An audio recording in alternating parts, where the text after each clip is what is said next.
Chapter 364. Sixth brother promptly drove to the Shun's residence after receiving his orders. Meanwhile, Sheng Xiao had already left the Shun's residence with Muqiqi. Sixth brother would have a direct confrontation if he saw them. Although old Shun was prepared, he was still very upset when the Sheng family really came. Was old Sheng actually thinking of returning the granddaughter of the Shun family? It was good that he had brought Sheng Xiao here. Old Sheng would also see how Sheng Xiao would use the Shun family's current resources to rise to the top. How dare he belittle the Shun family and look down on them? Their decades of friendship really could not withstand the test. Still, old Shun would not feel guilty for abducting the crown prince of the Sheng family. After all, who was Sheng Xiao? His legs were grown on his body, so who could stop him? Sixth brother was completely unaware that it was a trap. He entered the Shun family through Huangyu and met old Shun at the fish pond without a hitch. Even before he spoke to old Shun, he thought to himself that the old man's power was truly gone.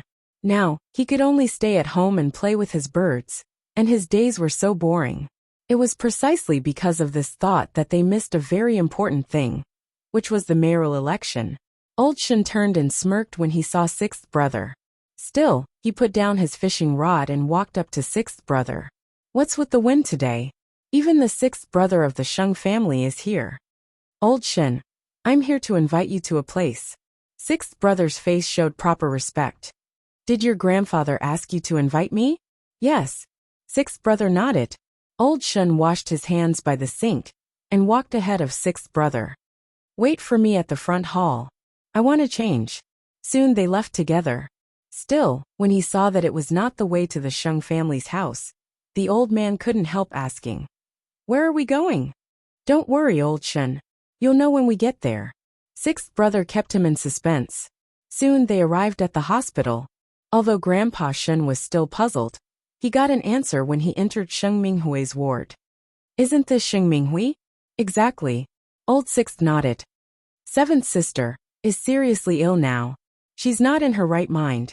Please forgive her for not recognizing old Shun. This? And the person who did this to seventh sister is your good granddaughter Muqiqi." Old Shun's face fell at that. He was about to say something when third uncle and third aunt of the Sheng family pushed open the door and entered, grabbing old Shun's arm. "Old Shun, my daughter wouldn't have ended up like this if it wasn't for Muqiqi. She's the one who harmed her." "Old Shun, you must give us an explanation." "Old Shun, I only have one daughter in my family. However, she was tricked by a man by Muqiqi. Now she is seriously ill and delirious. She can only spend the rest of her life in the hospital. Old Shun, please help us." With snot and tears running down their faces, the couple fought to accuse Muqiqi to the old man. "No, you should at least tell us what happened, shouldn't you? Back then, seventh sister and your granddaughter, Shenruoi, were bewitched and wanted to harm Minglan. It was Muqiqi's idea that made old Shun hate seventh sister and chase her out of the family. I know seventh sister is at fault, but what could a young lady like her go after she was chased out of the family? Our elder regretted it the very next day, but it was already too late.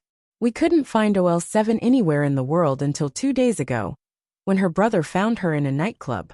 Third uncle of the Sheng family covered his face and sobbed. If Muqiqi didn't come up with such an idea, things might not have turned out this way. Old Shun knew what happened this time, but it was old Sheng who gave the order.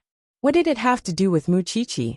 Moreover, seventh sister and Shenruoi only had themselves to blame. What was there to sympathize with?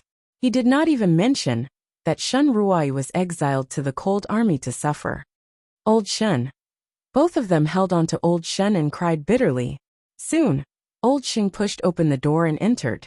The two old men looked at each other, and old Sheng sighed helplessly. "Old Shun, let's talk outside." Finally, they were getting down to business.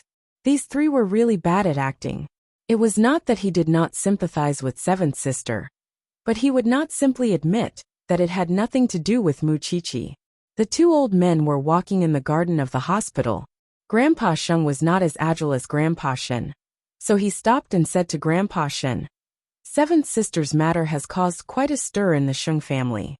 The family has a lot of opinions about Muqiqi, and third brother's family is even threatening to kill themselves. Grandpa Shen, I'm really troubled. Grandpa Shen looked at his old friend in front of him, and suddenly felt that he was a stranger. Since when did old Sheng start beating around the bush so much? Old Sheng, just say it if you have something to say. Perhaps our eighth brother and Muchichi are not fated. As a grandfather, I can't absolve myself from the blame when our family is in such a mess. That is why I've come to you shamelessly today. What I want to say is that we should forget about the marriage between our families. Muchichi is smart and obedient. She would definitely find a better home. But there's no telling when seventh sister would leave. She's so sick that she can't face Muchichi even if I look after her. Grandpa Shen fell silent after hearing this. After a while he asked, feeling rather humiliated, who is more responsible for the matter between seventh sister and Shenruoi? You're the one who chased your granddaughter out of the family. Now that something has happened, you're blaming my granddaughter? It's my fault. I shouldn't have listened to Muchichi. Was that an apology? Old Master Shen had finally seen it for himself. I know that you've never acknowledged Muchichi from the start.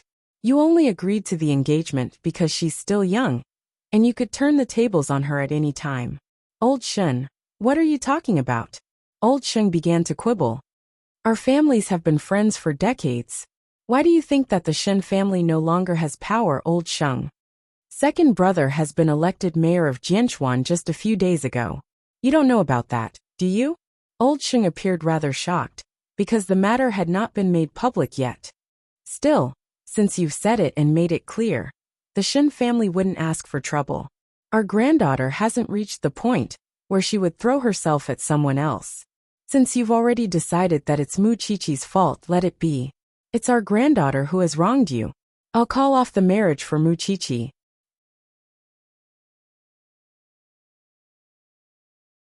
Chapter 365. Businessmen are so short-sighted. There's a saying since ancient times that the common people should not fight against the rich, and the rich should not fight against the officials. So when it comes to the Sheng family, are you saying that the Shen family is paying for it? I won't do such a thing.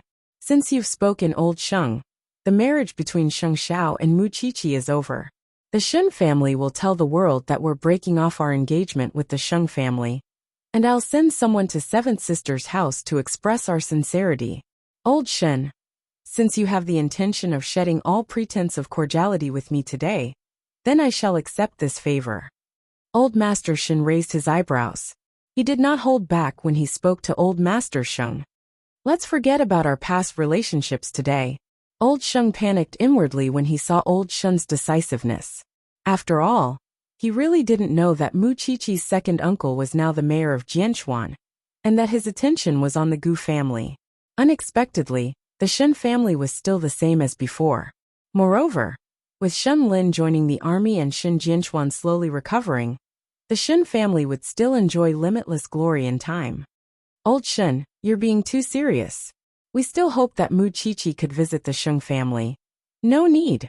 Yusheng family might be shameless, but we are. With that, Old Shen flicked his sleeves and left. That left Old Sheng rather annoyed. It was clearly his idea to build connections with the Gu family, and he had always been disdainful of Muchichi's birth. But how could he have known that Muchichi's background would one day rise with the tide? But there was no turning back now that the arrow had been fired. Since this matter had become a foregone conclusion, the friendship with the Shen family could only end here. The only good thing was that he could openly let Miss Gu join the Sheng family. But little did he know that his loss had just begun. Still, the truth was that Old Sheng didn't feel the joy of being rid of a burden. Instead, there was an emptiness in the depths of his heart. After all, he was now an enemy of the Shen family. Even so, he couldn't come up with any countermeasure if the Shen family tried to suppress the Sheng family in secret. Otherwise, did he really think that no one could shake Jianchuan for so many years, just because he was a big conglomerate? How could those who wanted to make an example out of the Sheng family not be wary of the Shen family behind the Sheng family? After a while, Old Sheng returned to the ward. Sixth brother quickly went up to him and asked, "Grandpa, is it done?" "It's a success, but don't worry about buts. Muchichi will never appear in the Sheng family again. Isn't that a good thing? When are you going to announce the news?" The Shen family will handle this. You don't have to worry, old Sheng told sixth brother. Although Sheng Xiao had told old Shen about it, old Shen was still furious when he heard how old Sheng despised Xiao Qi. If it weren't for that brat's foresight and ability to judge the situation, he really wouldn't want to get married to the Sheng family. How young was Xiao Qi? Sheng Xiao was almost 30, and now that he thought about it, he was at a disadvantage. Of course, Sheng Xiao knew very well how strong Grandpa Shen's character was. He would not be in a good mood after this incident. That was why he planned to stay with Mu Qiqi at the Shen family's house for the next 2 days. Moreover, he would return home at once and accompany old Shen to fish at the fish pond after he was done with his business in Huangyao. I'm making a call to have someone handle your marriage with Xiao Qi. I'll handle it myself, Sheng Xiao quickly said. You don't have to worry about it, Grandpa. The Sheng family will get it back soon anyway. Who's your grandpa? Now that second uncle has become the mayor, those who underestimated the Shen family would once again see the Shen family's ability. Only fools would offend you now, wouldn't they? Cunning, Grandpa Shen commented. I am happy for you, Grandpa. Although the Shen family's power is rising again, but the number of people is still too small. Second uncle and second aunt are old, so they still need to rely on us, the younger generation, to spread the branches and leaves, right? Let Qi go out and look for someone else. How could I treat her better than a ready-made grandson-in-law like me? You think too highly of yourself. Why aren't you handling the matter between you and Qi? Old Shen was too lazy to be bothered. Of course, he had seen many things clearly now that the Shen family was rising again.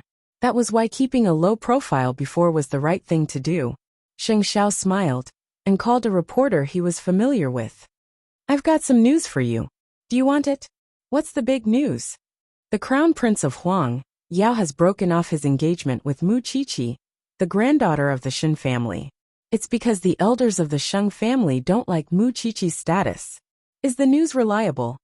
If you don't report it, the Sheng family would beat you to it, Sheng Xiao said playfully.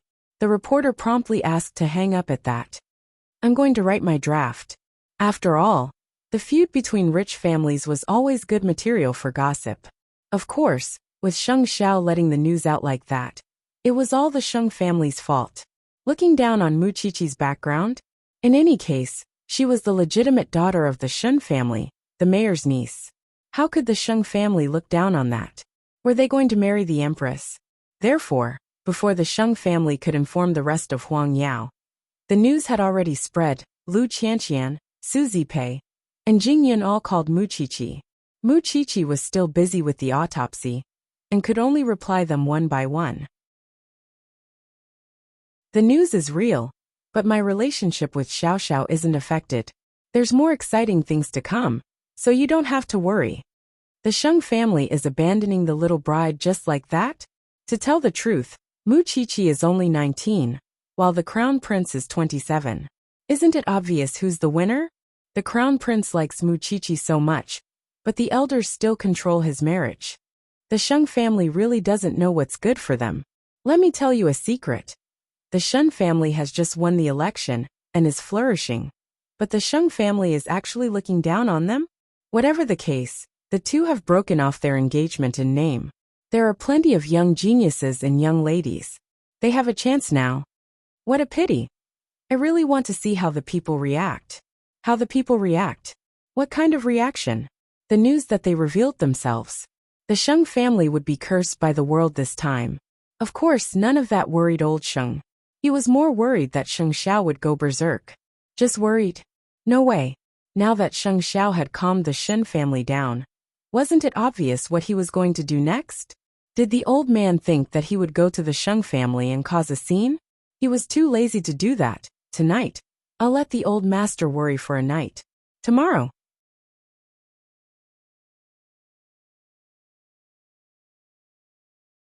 Chapter 366. In the evening, Mu Qiqi returned to the Shen's residence. She could not help rolling her eyes when she saw Sheng Xiao. My phone is exploding from all the calls. You did it. Sheng Xiao pulled her into his arms and whispered into her ear. Isn't it good to stand up for the Sheng family? How would I know there would be such a huge reaction? You don't know how many sympathetic gazes I get wherever I go. Sheng Xiao could not help chuckling at that. My Chier is fine. Why would she need sympathy? Humph. Others don't know. All right. You stink. Go take a shower and have dinner. I've brought the perfume for you. Mu Chichi nodded and went to the bathroom to wash up.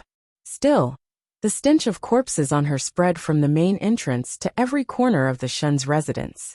Even old Shun could not help asking what that smell was. Sheng Xiao only explained then. She's just observing corpses. Old Shun nodded and looked at Sheng Xiao. That's too smelly. It's like this every day. I'm used to it. Really? Why must she be a forensic doctor? The old man did not dislike the profession, but the fact that it was a job that women could not bear. She's an assistant in the criminal investigation team now. She's not just observing. Sheng Xiao smiled in agreement.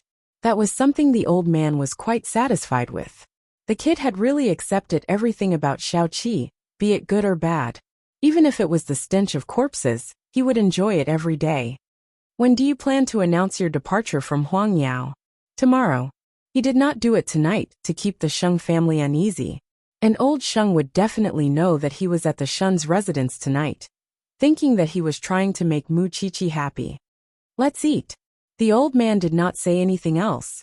He did not need to show up anyway. Meanwhile, in the dining room of the Sheng's residence, the Sheng family was puzzled that Sheng Xiao did not come back to trouble the old man. Although old Sheng guessed that Sheng Xiao would definitely try to coax Mu Chichi and explain, it was not his style to not show up until now. Let's not wait. Let's eat. Everyone started to move their bowls and chopsticks. At that moment, Mama Sheng said to Grandpa Sheng, Dad, I've booked a plane ticket to leave Jianchuan tomorrow. Are you going to find boss? It's all thanks to you that I feel that staying in the Sheng family is like hell. You made 8th brother and Mu Chichi break off their engagement, and worked with 6th brother's family to put on a show and force old Shen to agree. You didn't tell me about it at all. I think you don't need me as your daughter-in-law. So I want to leave. Eldest aunt. 6th brother called out apprehensively. Until now, I only have one thing to say. Sheng Minghui deserved what she got.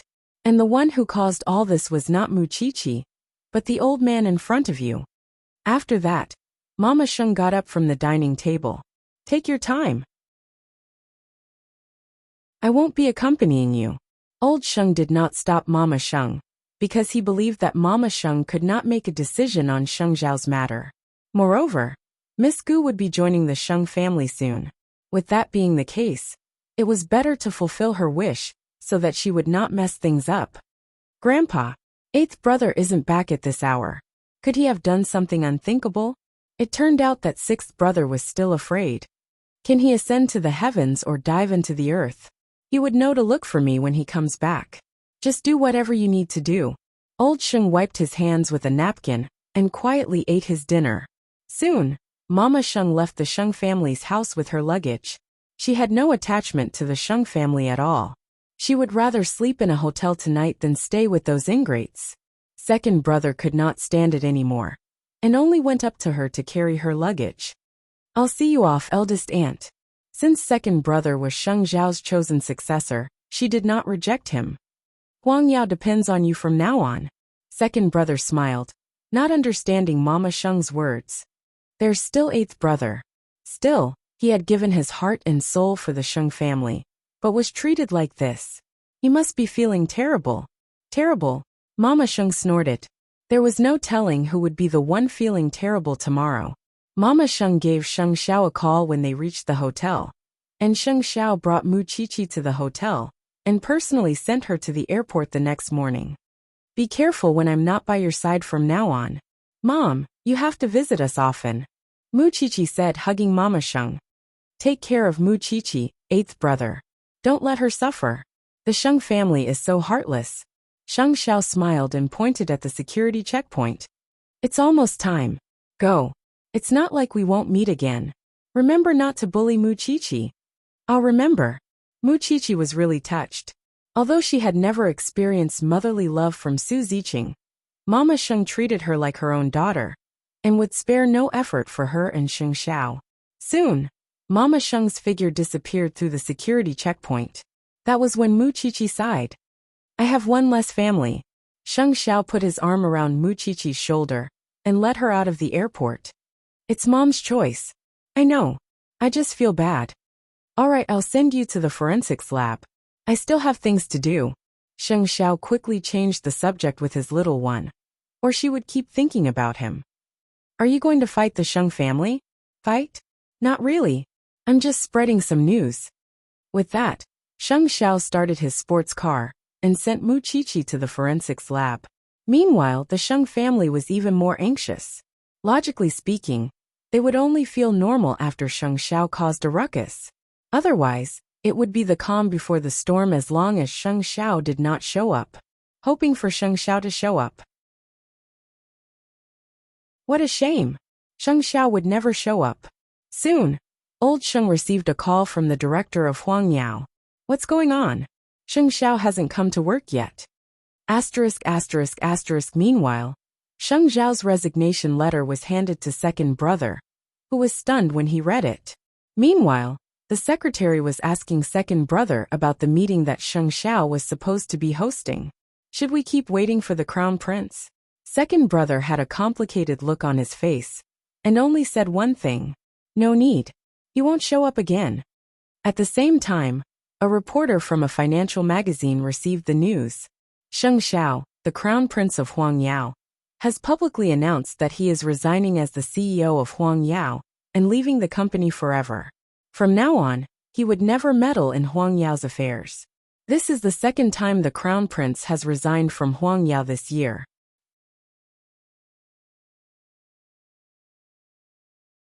Chapter 367. Even so, the old man was dismissive when he heard the news. Eighth brother was playing that trick again. He had threatened him with ignoring Huangyao the last time. Was he going to play the same trick again? Unfortunately, the old man would not fall for it.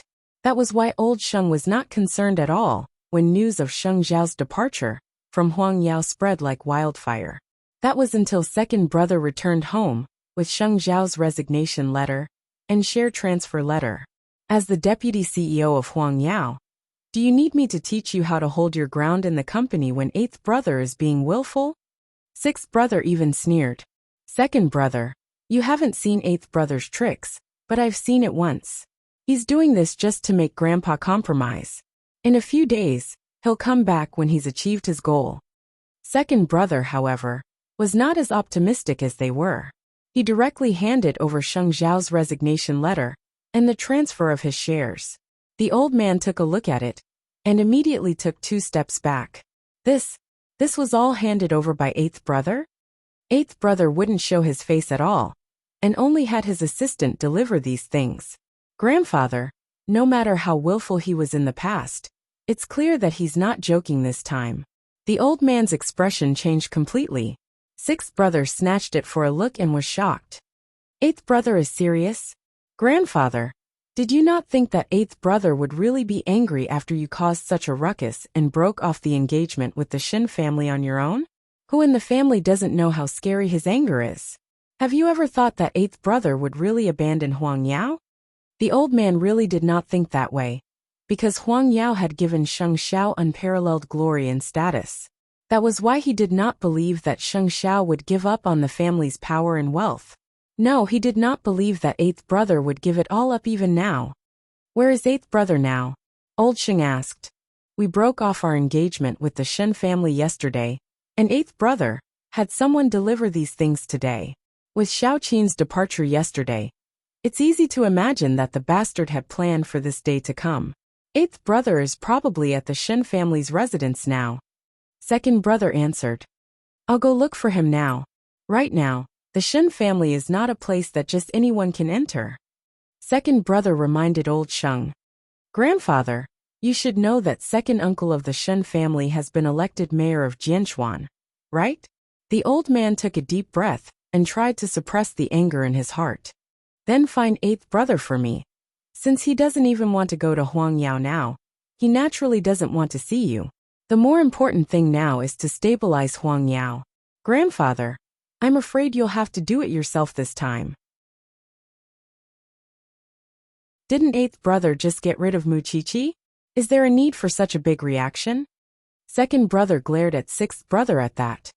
You really should be grateful to eighth brother for having such a good life now. When he's gone, you'll know how your life would change dramatically. That's right, sixth brother. You should be grateful to eighth brother. Sixth brother was unconcerned. After all, would Huang Yao crumble just because Sheng Xiao was gone after so many years of standing? Naturally, second brother could not be bothered to waste words with him, and promptly followed the old man, heading to Huang Yao to appease the shareholders. At first, old Sheng had wanted to hide the fact that Sheng Xiao had handed in his resignation letter and transferred his shares. However, Sheng Xiao had already revealed the details to the reporters, which was why the old man could not hide the fact that Sheng Xiao was leaving Huang Yao at all. Huang Yao was in a state of turmoil all at once, just as rumors spread everywhere. At the end of the day, it was all because the old man had taken the liberty to call off the engagement with the Shin family, which was why Sheng Xiao had such a drastic reaction. No, it might have seemed urgent and fierce to outsiders, but he had been planning it for some time. Otherwise, he would not have been able to provide whatever the old man needed. It looks like the crown prince is really going to leave the Sheng family. He can't even protect his own woman. Perhaps Sheng Xiao thinks that being the crown prince is useless, and simply doesn't want it anymore. I don't have to say it, but is the head of the Sheng family blind? It's already very unwise to call off the engagement with the Shin family at this juncture. Why would he underestimate the crown prince's influence on Huang Yao? The outside world was very clear about the matter. Sheng Zhao's actions were clearly provoking the old man. Huang Yao's board of directors called for an emergency meeting, but old Sheng could only keep the shareholders at bay for now, even promising to bring Sheng Xiao back. After that, he wanted to meet Sheng Xiao, but found that the security was much tighter when he arrived at the Shin family's residence. Remembering how he had humiliated old Shin yesterday, old Sheng did not want to show up now. Even so, he had to meet Sheng Xiao. In the past, old Sheng did not have to go through strict checks when he entered the Shin family, but he was stopped by the guards now. When the guard saw that it was him in the car, he promptly told the old man, "I'm sorry, old Mr. Sheng. Mayor Shen has decreed that he will not meet any Sheng family member who comes to the Shen's residence. I hope you can understand our hardships and turn back." "Me too. You're first in line. It's fine if you don't want to meet me. Hand over my grandson. I'm sorry, old Mr. Sheng." Young master is free to come and go in the Shen's residence, and no one is giving him a hard time. His legs are his, and there's nothing we can do if he doesn't want to come out. Old Sheng angrily closed the car window and was forced to return home. He really did not expect Sheng Xiao to be so decisive. "Find out where Mu Qiqi is right now. I want to meet her." And Sheng Xiao wouldn't lock her up, would he? Mu Qiqi was at the forensics lab, but Su Che was with her at the moment. Old Sheng arrived at the entrance of the forensics lab, and when Mu Qiqi finally came out, he ordered his men to capture her. But Su Che knocked out one of his front teeth with a single punch. Su Che blocked Mu Qiqi's way, and before Mu Qiqi could see who was in the car, he had Mu Qiqi get in and drive off right in front of old Sheng. That was how useful Su Che was. Trained in the special forces, it was not a problem for him to fight 5 people alone. Hence, the old man had no choice but to return to the Sheng family's residence. That was when everyone in the Sheng family came to ask if the old man had seen Sheng Xiao. Second brother watched the old man's expression closely and quickly knew the answer. Perhaps.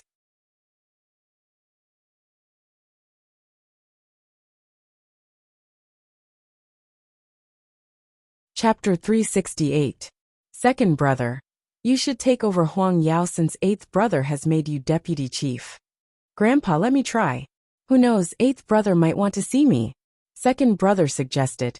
I might not be able to bring eighth brother back, but I would know what he wants, and if there's still room for redemption.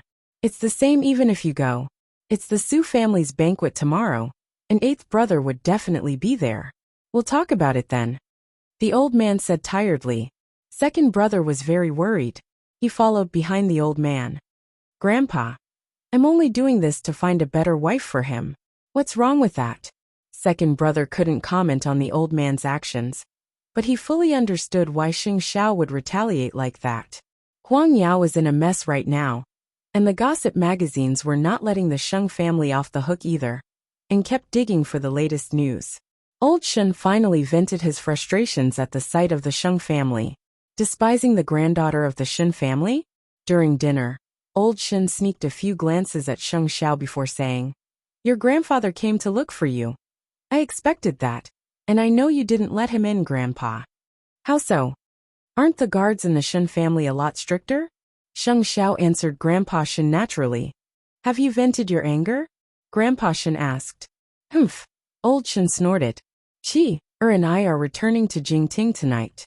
We'll be there for Jing Yun's banquet tomorrow, and the old man would know and look for me at the Su family's banquet. Don't forget your promise.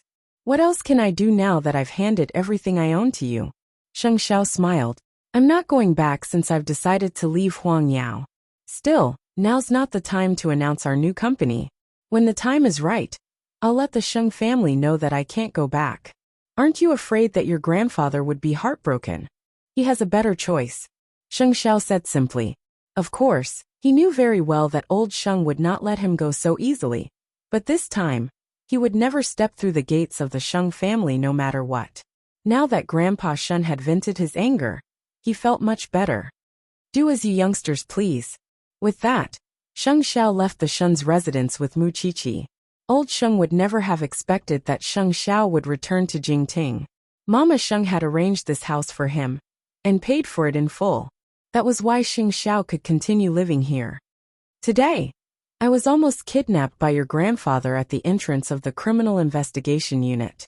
Sheng Xiao carried Mu Qiqi and led her upstairs to the bedroom. "That's why I let Su Che follow you." "Where did Su Che come from?" "From what I can see, his opponent's teeth are all gone." "A veteran of the Special Forces?" Sheng Xiao looked at her little face and answered. Mu Qiqi nodded. "No wonder. This man had really arranged everything." Sheng Xiao brought Mu Qiqi back to the bedroom and placed her in the bathtub. He filled the bathtub with hot water for her before they lay down together. Mu Qiqi saw him closing his eyes lazily, so she took the initiative to kiss him.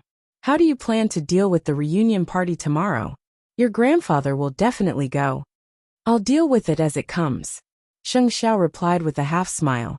"Instead of worrying about what will happen to me tomorrow, you should worry about what will happen to you right now." Sheng Xiao pinched Mu Qiqi's chin, and a ferocious kiss followed. Mu Qiqi did not even have time to react before she was pinned beneath him. "I haven't tried it in the water yet. Do you want it?" Mu Qiqi gasped. She had no control at all. Even now he was asking her if she wanted it. The man was deliberately messing with her. "Would you stop if I say I don't want it?" Sheng Xiao smiled seductively in that very instant, and whispered into Mu Qiqi's ear. "I'll answer you. I'll just rub and not go in." Sheng Xiao was having a good time here, but the Sheng family was in a mess right now. Soon, the shareholders would not be able to hold their ground, much less the partners of Huang Yao. Second brother's ability was certainly incomparable to sixth brother's, but his foundation was not yet stable, and he could not win the trust of the shareholders and partners. "How could I have such an animal? Huang Yao is such a huge business, and he just threw it away like that. What else does he want? The CEO of Huang Yao has more shares than anyone else, and yet he's not satisfied? Grandfather, you know very well what he wants." Second brother told the old man. "That's impossible." It was not easy for him to get rid of Mu Qiqi, and he would not slap himself in the face and get Mu Qiqi back. "Second brother, you have to work hard for a while to stabilize Huang Yao. You don't have to worry about what eighth brother did before, and just go for it." "I'll do my best, grandfather." Even so, there was only one Xing Xiao in this world, and only those who had seen him with their own eyes would know how miraculous he was. Even if second brother was outstanding, he was merely a manager who was slightly better than the average person among the masses, compared to a genius like Xing Xiao. Eighth brother, are you so sure that I would admit defeat?" After all, the old man believed that Xing Xiao was only trying to fight back from the jaws of death. He had played the same trick last time, and naturally could not scare the old man, which was why he was increasing his stakes this time. This time, we'll see who can keep their composure. The old man was waiting for Sheng Xiao to understand that he would not compromise this time. Even so, he did not know that all he got was Sheng Xiao announcing the establishment of a new company. Of course, he would bring second brother to the Su family's banquet tomorrow. At the very least, he would have a good talk with that animal before the confrontation. Over the years, Sheng Xiao had been demanding nothing from the Sheng family. Regardless of how the Sheng family viewed him, he had managed Huang Yao well. Even so, the old man could not tolerate Muqiqi. The entire Sheng family was under the protection of his ability, but none of them were grateful. How many people actually worked in Huang Yao with such a huge group and such a huge family business? That was the part where second brother understood Sheng Xiao best. All they saw was Sheng Xiao basking in the glory of the crown prince and being respected and feared by all of Jianchuan. However, they did not know how much effort Sheng Xiao had put in behind the scenes, and how much responsibility he had shouldered for the Sheng family. Second brother knew very well that whether the old man could meet Sheng Xiao tomorrow. Chapter 369. Still, there was no telling when the old man would wake up from his sweet dreams. On the next day, the Su family's reunion banquet was held in their manor. Meanwhile, Jing Yun had received the results of the DNA test between him and Su Yihong the previous afternoon. Since he did not have Papa Su's DNA sample, and they were cousins, he had done a paternity test instead of a paternity test. Just as Sheng Xiao expected, Su Yihong was definitely not the Su couple's son, nor was he Jing Yun's biological brother. Jing Yun's heart was much more at ease now that he had obtained such evidence. Many mysteries had been solved because of it. Still, it would take some time for Su Yihong to personally admit that he had abandoned him at Jianchuan. Today, the Su family had a full house of guests. Many who knew the Su family well knew that their third son had gone missing many years ago. And since it was a reunion banquet, it meant that their son had been found. Still, there was no telling what kind of person the third son of the Su family was. The Su couple had come out to greet the guests early on, while Jing Yun waited for Sheng Minglan to dress up before leaving the room. The guests were all curious when they saw Jing Yun. Wasn't that the crown prince's assistant? Normal people might not have noticed who Xing Zhao's former assistant was. But there were few among the nobles who did not know. This is my Feng, or our long-lost child. Mama Su introduced him to the guests.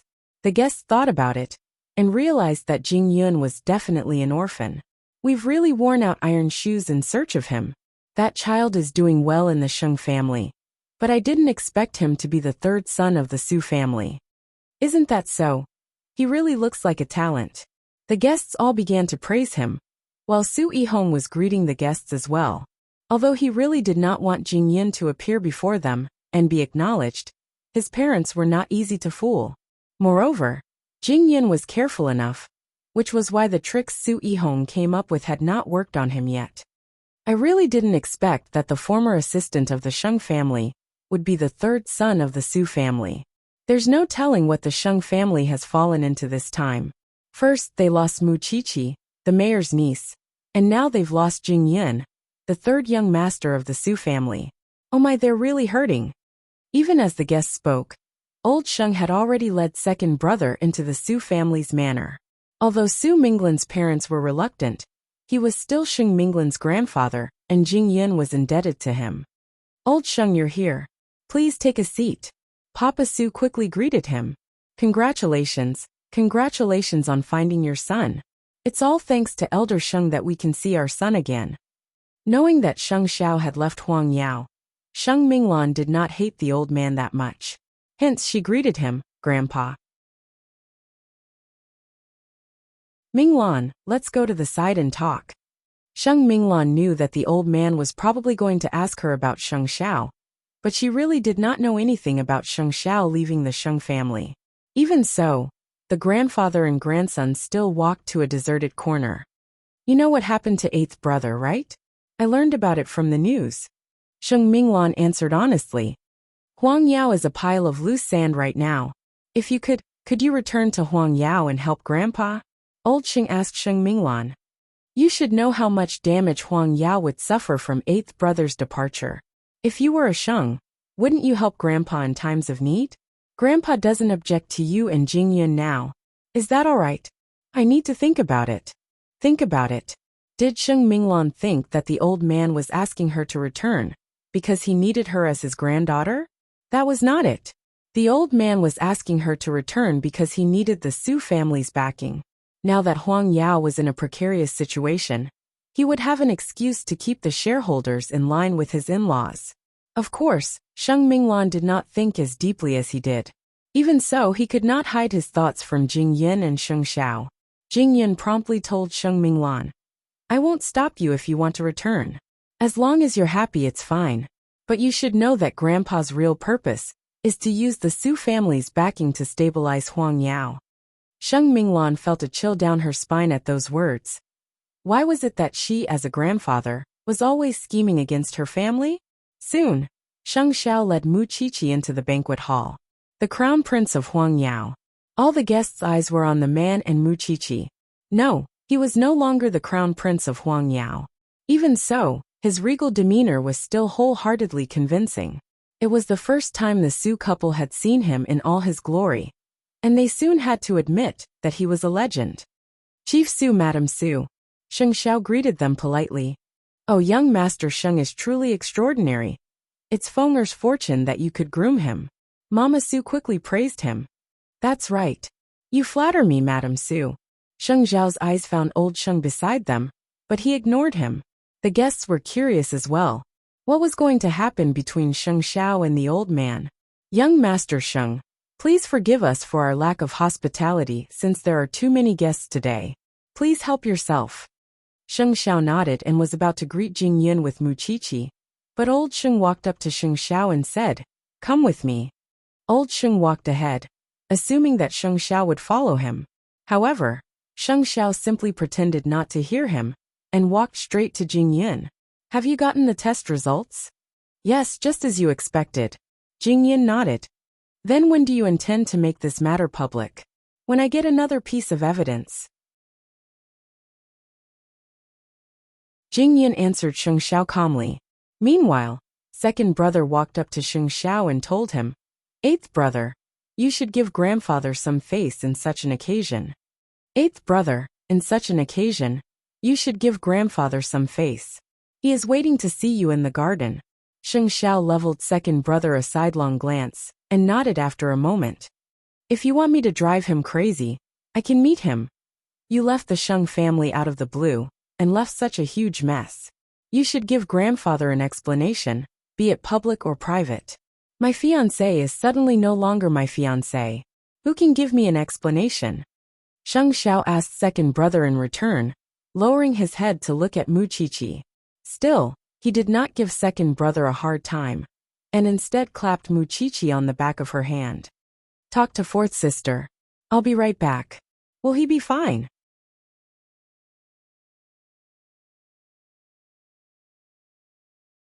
Chapter 370. Mu Qiqi walked towards Sheng Minglan. The two sisters shared a look, but Sheng Minglan was still worried. Why don't you go with him? I really don't know how eighth brother's temper would piss grandpa off. Fourth sister, you know how much the old man hates me. It would be weird if he didn't faint from anger, if I really went with Xiao Xiao. Mu Qiqi shrugged. Sheng Minglan chuckled at that. That's true.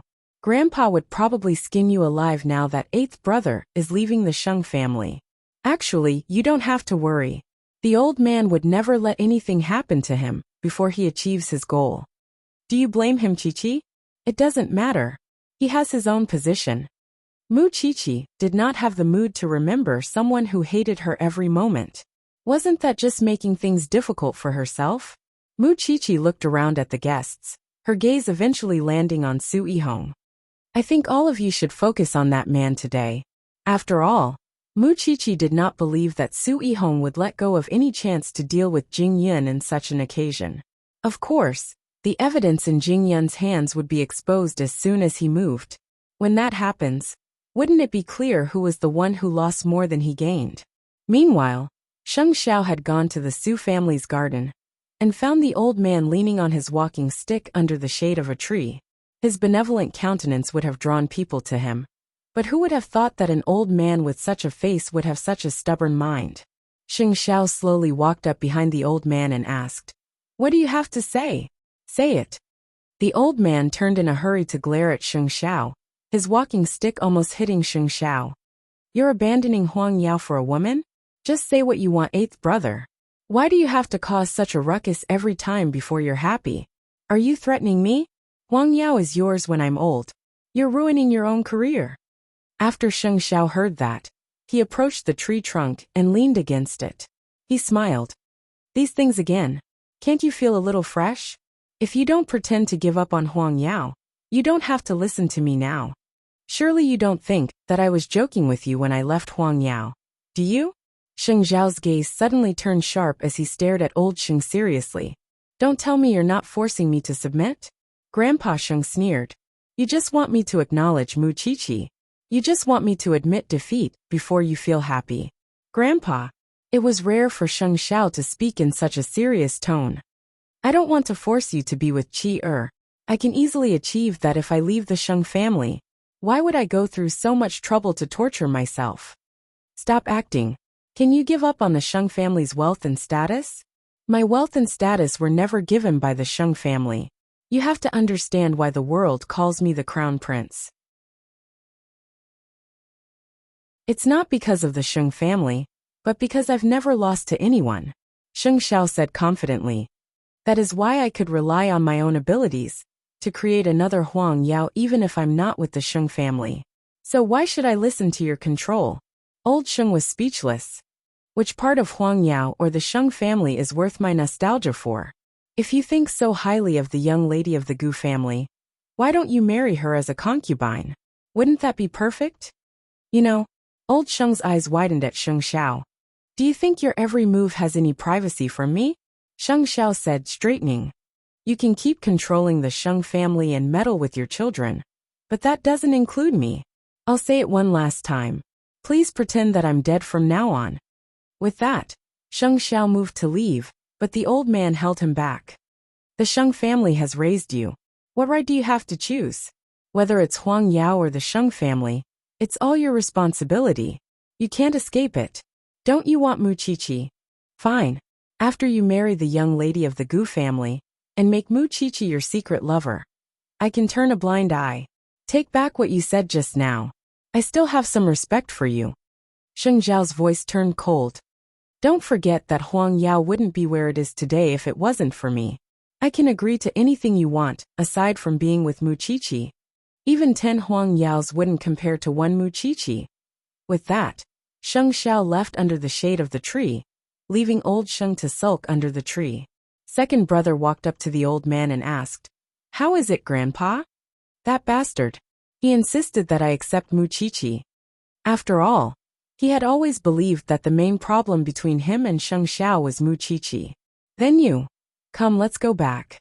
The old man refused to admit defeat. "Talk to Huang Yao's partners and cut all ties with eighth brother. I'd like to see who would be his friend without Huang Yao's protection." Even so, second brother knew very well that Sheng Xiao wouldn't be Sheng Xiao if he was afraid of such things. "Grandpa, don't let your anger ruin your health. I really owe him in my past life." Sheng Xiao returned to the banquet hall, and Mu Chi turned to look at her man. Sheng Minglan approached him worriedly. "Have you talked to Grandpa?" Sheng Xiao lowered his head and took a glass of champagne from a waiter's tray, before smiling. "He still doesn't seem to accept the fact that I've left Huang Yao.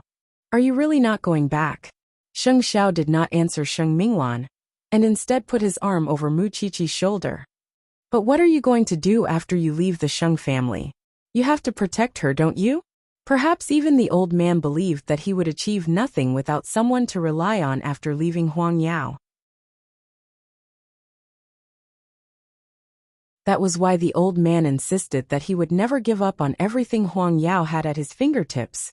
He was just throwing a tantrum. But that was fine. He would let the old man think that way, because he would know that there was no going back when Zhongting went public. "Let's just pretend that I have nothing now." Looking around, every guest present was praising Sheng Xiao and Jing Yun for being young and promising.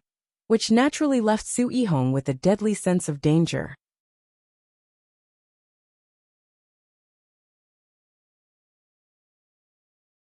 Chapter 371.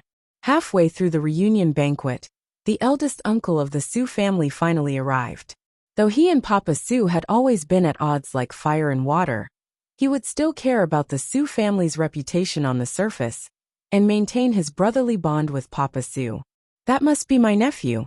What a talent.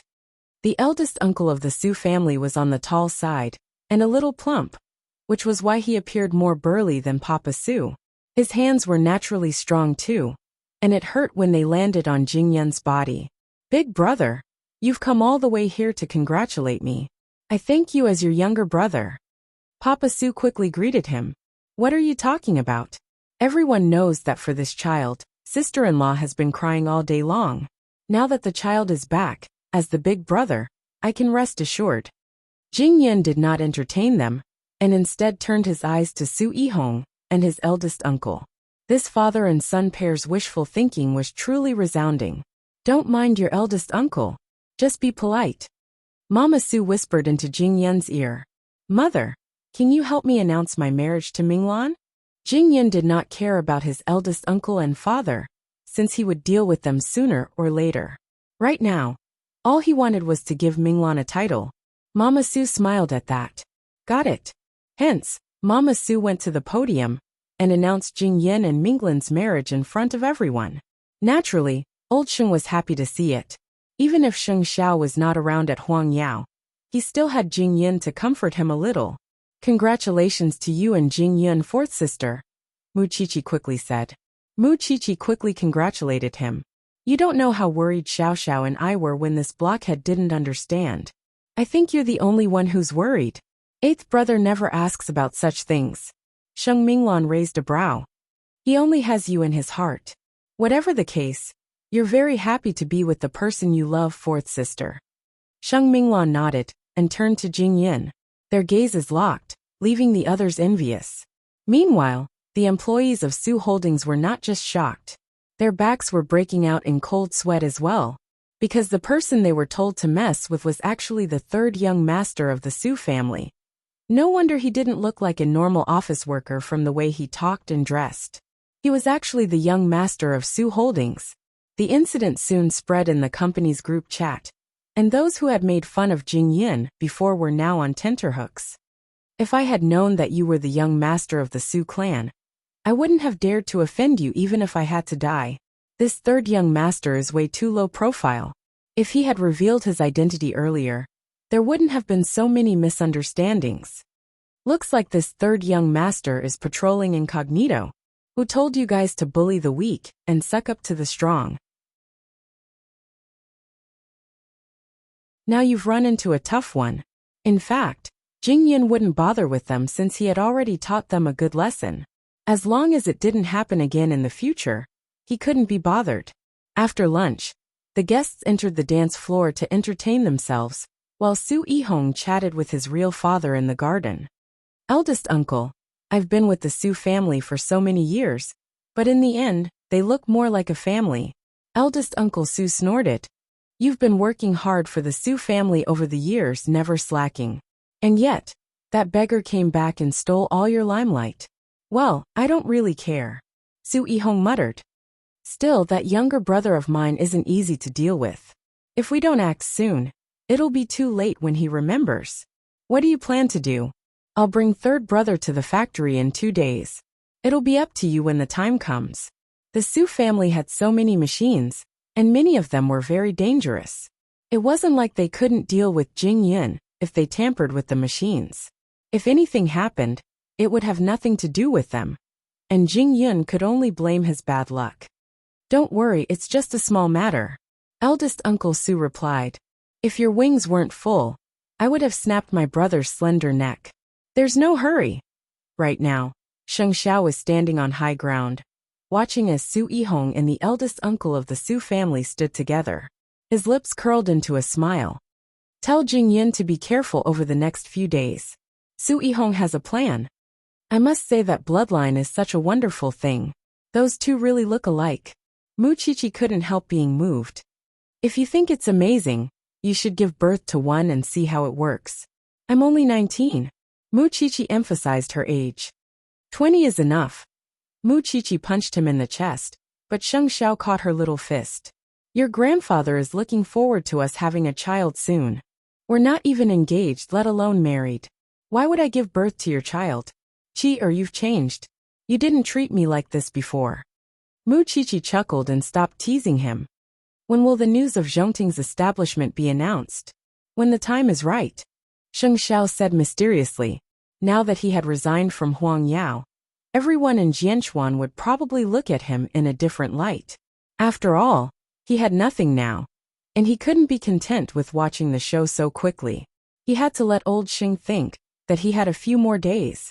In the distance, Jing Yun had noticed Su Yihong and the eldest uncle of the Su family sitting together from where he was beside his parents, and simply told Mama Su, "Eldest brother and eldest uncle are getting along. Your big brother can chat with any kind of person." It seemed that his mother trusted Su Yihong 100%, and Su Yihong's painstaking efforts over the years in the Su family were not in vain. What are you talking about? You're so happy. Su Yihong rose from his chair when he saw Jing Yun nearby, and walked up to mother and son. I'm saying that you're making good connections. Mama Su replied. Mother, I want to bring third brother to our factory in 2 days. What do you think? Ultimately, the Su family was a corporation that developed and manufactured medical equipment, and Jing Yun must have control over the production line. That's fine. You'll be in charge of it. Thank you, brother. Jing Yun said very politely. We're all brothers, and the Su family would be yours sooner or later. That's why you don't have to be so courteous with me. What did Xing Xiao just say? Su Yihong couldn't hold back. After all, the longer Jing Yun stayed with the Su family, the deeper his bond with the Su couple.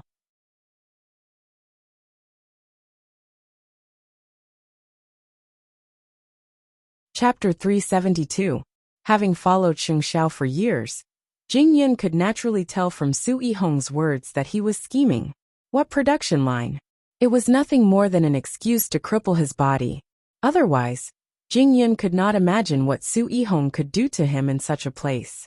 If that was the case, and Su Yihong was harboring evil intentions, he would definitely not hold back, and settle the score with Su Yihong once and for all. As for where Su Yihong would set the trap, he would have to improvise when the time comes. The reunion banquet was lively, and naturally went smoothly. Since old Sheng had become in-laws with the Su family, he naturally planned to return home after the banquet. There was no lack of guests who praised Xing Xiao in front of him, but he retorted with one line. It's a pity that the kid is mischievous, and insists on going out to make a name for himself. He doesn't even want to be the CEO of Huang Yao. And as his elder, wouldn't I be letting him down if I don't fulfill his wish? In other words, old Sheng was implying that Sheng Xiao had nothing to do with Huang Yao. He's still a kid, who wouldn't make mistakes. That's true. Still, he has left the Sheng family. You don't have to hold back if you see him in the future. Teach him a lesson for me. Did that mean that the Sheng family was really not acknowledging the crown prince? I'll do as you say, old Sheng. Sheng Xiao had always been able to do whatever he wanted in Jianchuan, and no one had ever dared to touch him. Now that he was really leaving Huang Yao, did that mean that the heir of Huang Yao would be changed? It seemed that old Sheng was sad about his grandson. Instead of a great empire, he insisted on a woman. The old man probably thought that his grandson was a good-for-nothing, which was why he did not intend to keep supporting him. And it would be terrible if news of that got out. As the saying goes, the river flows east for 30 years, then west for 30 years. Was the crown prince going to be a nobody trampled by everyone? That night, it was not just the Su family's manor that was bustling. Something was happening at the Lu family as well. Lin Mu, and was really acting as Lu Qianqian's bodyguard at the moment, staying by her side no matter what she did. It was a great humiliation for old Lin. The grandson of the Lin family actually went to work for a second-hand good. He really had no sense of shame. Thinking of this, the old man really couldn't take it anymore. He had to think of a way to teach this unfilial son a lesson, and scare that broken shoe. Meanwhile, Lu Qianqian had just finished her class, and was walking out of her tutor's private classroom with Lin Muan. But just as they were about to drive away, a black car crashed into them. Lin Muan protected Lu Qianqian. After confirming that the accident was not serious, he unbuckled his seatbelt and got out of the car. He wanted to reason with the other party. Unexpectedly, four burly men came down and grabbed Lin Muan. Then they said fiercely, "Are you tired of living? How dare you block our path?" Lin Muan turned to Lu Qianqian and said, "Call the police." However, the other party did not give Lin Muan a chance to react at all. Their fists directly smashed over. It was not one person but four people. Lu Qianqian was frightened by the scene in front of her. She quickly called the police, but was threatened by the other party. "If you dare to call the police, I will kill him." Lu Qianqian quickly comforted them. "What do you want? Do I need money? I'll give it to you. Don't hurt him. Do you think we lack that?" In the end, Lin Muan was a police academy student and knew self-defense. But there were four of them. If he moved, they would quickly and viciously press him to the ground. Their skills clearly showed that they were not gangsters from the outside. "Then what do you want? We know this young master is a young master of the Lin family. But he dumped my sister. So we're using this as a pretext to beat him up. What can he do? Even the Lin family doesn't recognize him now. I've never been in love. How could I dump your sister?" Lin Muan wiped the blood from his nose and smiled. "I'm afraid it's that old man from the Lin family who asked you to come." The others were stunned. They did not expect Lin Muan to expose them. "I can't fight back even if you beat me up today. I can't beat you anyway. But it's the first time I've heard of a grandfather getting someone to beat his grandson up. It's really touching. Us beating you up has nothing to do with the Lin family. The trouble is so obvious. Why do you hide it? He's my grandfather. I won't fight back if he really beats me up." The others could not keep up the perfunctory act. They let go of Lin Muan's collar. "Cut the crap. I'll beat you up again the next time I see you." With that, they got up and left. It was only then that Lu Qianqian came forward crying. She wanted to help Lin Muan up, but he pushed her away. "There's blood. It's dirty." "What's dirty? I don't mind." Lu Qianqian helped him up and put him in the car. "Are you okay? Do we need to go to the hospital? I'm not good enough as a bodyguard. I can't protect you at all when you're in danger." Lin Muan's face was swollen. He clutched his chest and panted with difficulty. "Are you sure it's your grandfather who got someone to do it?" "He just wants to teach me a lesson," Lin Muan replied. "He's a little agitated when he sees us together." "I understand. How can there be such a grandfather?" Lu Qianqian really could not understand. "He just wants to scare you, so that you don't have anything to do with me." Lin Muan wiped away the blood on his face helplessly. "You have to drive the car. Even if he wants to scare me, he shouldn't really hit you." Lu Qianqian really could not understand how a grandfather could be so cruel to his own grandson. He's at his wit's end. Lin Muan's gaze darkened. He hoped that he did not further agitate his grandfather.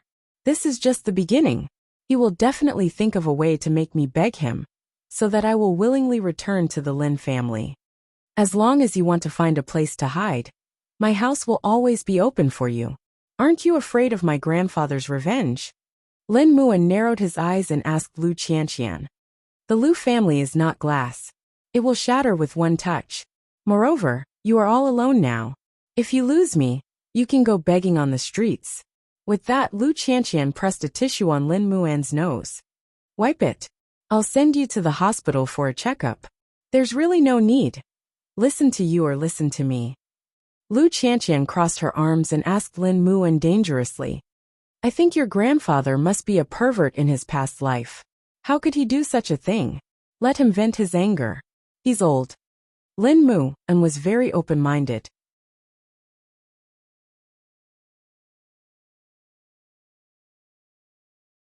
Chapter 373.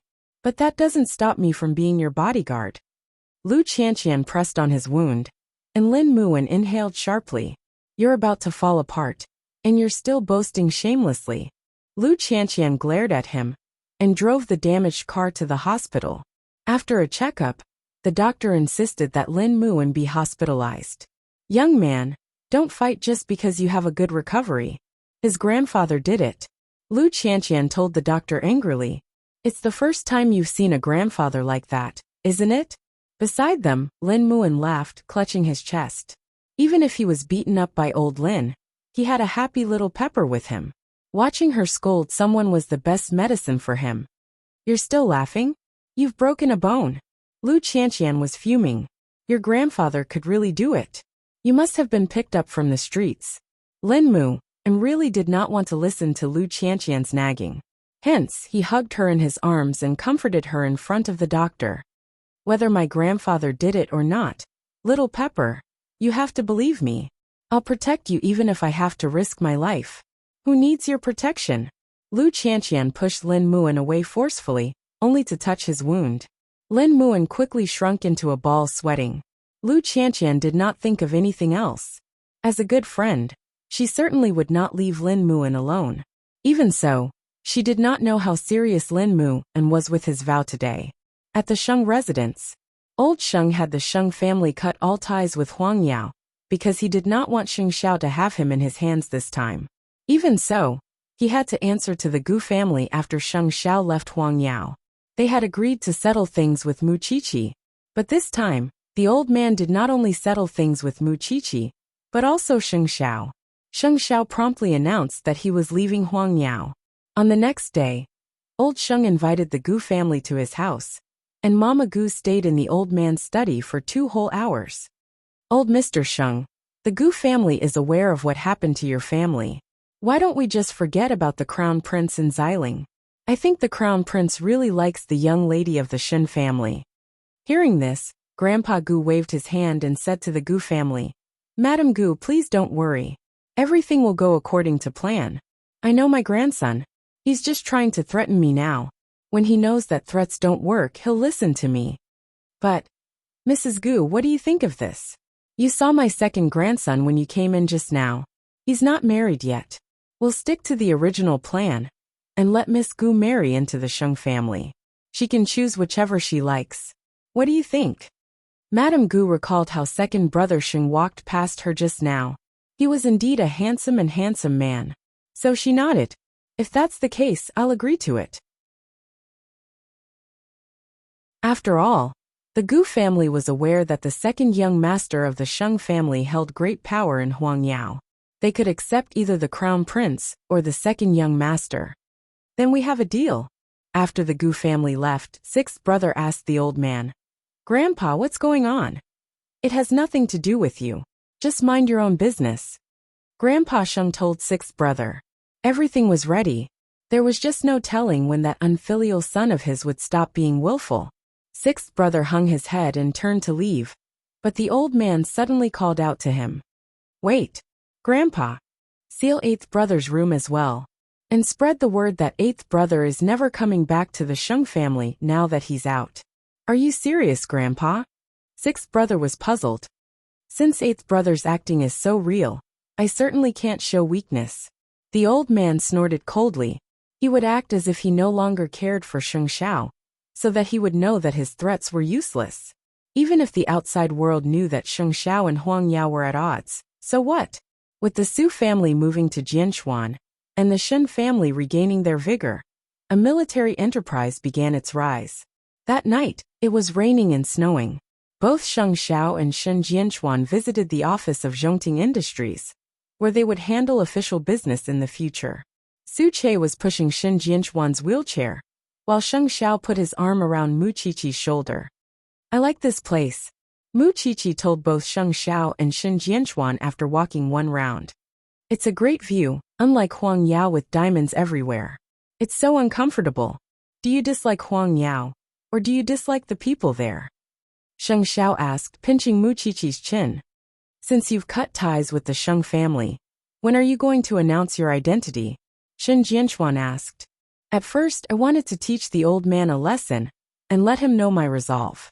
But now, I think that it's better to keep my identity a secret, so that the outside world would think that I've fallen out with Huang Yao. Then, the old man would think that I'm nothing without Huang Yao. That way, I could have more peace in the early days of Zhongting, which is good for my work. Shen Jianchuan nodded at that. You're the lazing son-in-law of the Shen family. You just have to hide in the Shen family. That's what I think too, Sheng Xiao replied.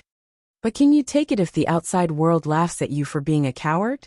Those people, I always have a way to trouble them behind their backs. Sheng Xiao was nonchalant.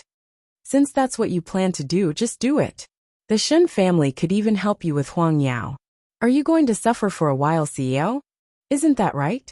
You're in for it with a husband who's been chased out of the family. Shen Jianchuan really did not want to see the two flirting, and so had Su Che push him to his office. He really wanted to sit there like a normal person, but he clearly could not do that now. As for Sheng Xiao, he was now talking about working with Zhongting. His partners had all changed. As a military enterprise that produced military supplies for the army, the people he would be dealing with now were people with real power and influence, but they were never ostentatious. This was a completely new challenge for him. When he got home, Mu Qiqi found that Sheng Xiao had stepped into a new field and couldn't help climbing onto his lap to read his research materials. Now that you've established a new company with Dad, are you going to lean towards politics in the future?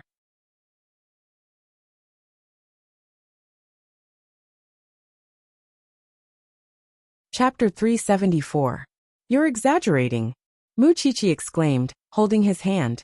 Xiao Xiao, I'll be waiting for you to become the new nobleman of Jianchuan. After all, even old Sheng would not dare to offend Xiao Xiao so easily. It's easy with Grandpa, second uncle and Dad around. Still, why do I suddenly feel like I'm a phoenix man? A live-in son-in-law. You don't have to be picky. Sheng Xiao laughed heartily at Mu Qiqi's words and carried her horizontally towards the bedroom. What a great business! Mu Qiqi smiled brightly as she wrapped her arms around his neck. Still, when Sheng Xiao put her on the bed, his seductive voice reached her ears. I want to have my first child when you're 20, but I'm not that old yet. Registration abroad and notarization at home when the time comes. Do you have to be in such a hurry? Mu Qiqi could not help looking at the man on top of her. Or is the great crown prince afraid that I'll run away? Idiot! Sheng Xiao scolded softly before kissing her. Back at the Sheng family, second brother was put in a difficult position by the board of directors because Sheng Xiao was not around. It was fortunate that he was capable enough to stabilize the internal affairs of Huang Yao despite Sheng Xiao's hasty departure, which certainly made the old man see him in a different light. Still, there was one thing that second brother could not compare to Sheng Xiao, in that they shared the same ambition. Sheng Xiao was very proactive when it came to expanding Huang Yao's territory, whereas second brother was much more reclusive. Whatever the case, the old man was very pleased that Huang Yao could maintain its current order. Late at night, second brother was still in the old man's study, reporting on his work over the last 2 days, which left the old man thinking a lot. You've done well, second brother. You haven't disappointed me even though eighth brother has left. I can only do my best, Grandpa. Second brother never imagined that he could shoulder the responsibility of Huang Yao in such a short time. I've already called your third brother to help you. I intend to nurture a new faction, so that we wouldn't have to be threatened by eighth brother anymore. The old man certainly had more ideas after witnessing second brother's ability. I'll work harder, Grandpa. If you can really shoulder the responsibility of Huang Yao, then you will be the crown prince of Huang Yao. Grandpa, that's eighth brother's title. Whoever can make Huang Yao stronger will be the future heir of Huang Yao. Maybe I don't need eighth brother that much. Of course, that was what the old man said, but he might not think so in his heart. If second brother did anything wrong, the old man would immediately remember Sheng Xiao's good points. The old man was that capricious. Naturally, everyone liked to be praised, and second brother naturally wanted to do better when he was praised by the old man, even surpassing Sheng Xiao. In 2 days, an old friend of Grandpa's will be sending her granddaughter over as a guest. When that happens, you have to entertain her for Grandpa. Since your eldest aunt has left the Sheng family, your mother is naturally coming back to manage the family. It was as good as lifting second brother's family up, temporarily stabilizing Huang Yao. Don't worry, Grandfather. He did not believe that Sheng Xiao would remain indifferent when the Sheng family made such a move. And what waves would Gu Ziling's appearance bring to the Sheng family? On the other hand, Jing Yun's image in the eyes of Su Holdings employees had undergone a complete change after the banquet. Those who would always try to pick a fight with him now dared not act presumptuously in front of him. Who would have thought that he was the young master of the Su family? It was even more unfortunate that he was about to marry the young lady of the Sheng family. Otherwise, every female employee of Su Holdings would be in an uproar. It had been 3 days since Su Yihong suggested bringing Jing Yin to the factory. Jing Yin knew very well that those 3 days were actually the time Su Yihong had planned everything. That night, when Su Yihong returned to the Su residence and found Jing Yin and the others having dinner, he told Jing Yin, "We're going to the factory tomorrow. I've arranged everything. An eldest uncle would accompany us." "Then I'll have to trouble you, eldest brother," Jing Yin said without batting an eyelid, because he had been waiting for this moment for days. "We'll leave tomorrow morning." With that, Su Yihong went upstairs to rest, while Mama Su told Jing Yin, "Your brother really cares about you. Feng promise me that you will always respect your brother." "I know, mother." With that, Jing Yin buried his head in his meal, while Mama Su and Sheng Minglan discussed where they should buy wedding supplies. It was only when both of them returned to their bedroom that Sheng Minglan asked Jing Yin, "Is it safe to go tomorrow? Do you have a plan?" Jing Yin shook his head. "He would be suspicious if I bring someone with me. But there's no telling where he set up the traps. I'm worried if you go alone." Jing Yin hugged Sheng Minglan and stroked her back. "Trust me, Minglan. I'm already immune to such things after all these years of following young master. Trust me." Having no other choice, Sheng Minglan nodded. "Then be careful.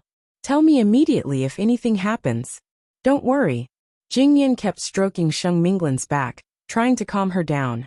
If Su Yihong dared to make a move, he would make him pay the price he deserved. The next day, the two brothers went downstairs at the same time and sat down in front of the Su couple for breakfast. "Old Su, sometimes I really feel like I'm dreaming. Finding Feng is my greatest fortune. Mother, third brother, and I would stay by your side from now on. It would be even better if my sister could return to the country." "That's right. That girl hasn't even come back to visit her brother." Jing Yin had a second sister, but she was overseas at the moment. Since the Su couple never mentioned her, Jing Yin did not ask about it. Soon, the two brothers left the Su family's main gates and got into the car Su Yihong had prepared. "Yifeng, your big brother has widened your horizons today." If he did not know beforehand that Su Yihong was up to no good, Jing Yin might have believed that his big brother would be so kind as to bring him to see the core of the Su family. "When you're officially married, I'll transfer you to an important department in Su Holdings.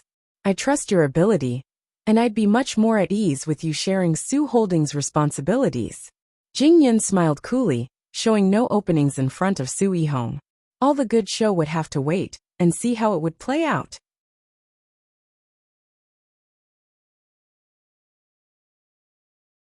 Chapter 375. Su Yihong gave Jing Yin a simple introduction when they arrived at Su Holdings' production line. Su Holdings dabbles in a wide range of medical fields, most famous for their research and development of high-quality consumables, as well as their focus on medical imaging.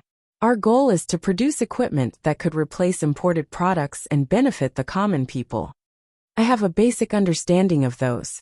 As they spoke, they arrived at the gates of the production base, where the eldest uncle of the Su family was waiting for them. "You're here. Since eldest uncle is more knowledgeable in the field of equipment, I've asked him to give you a basic explanation." "Thank you, eldest uncle," Jing Yin said courteously to the eldest uncle.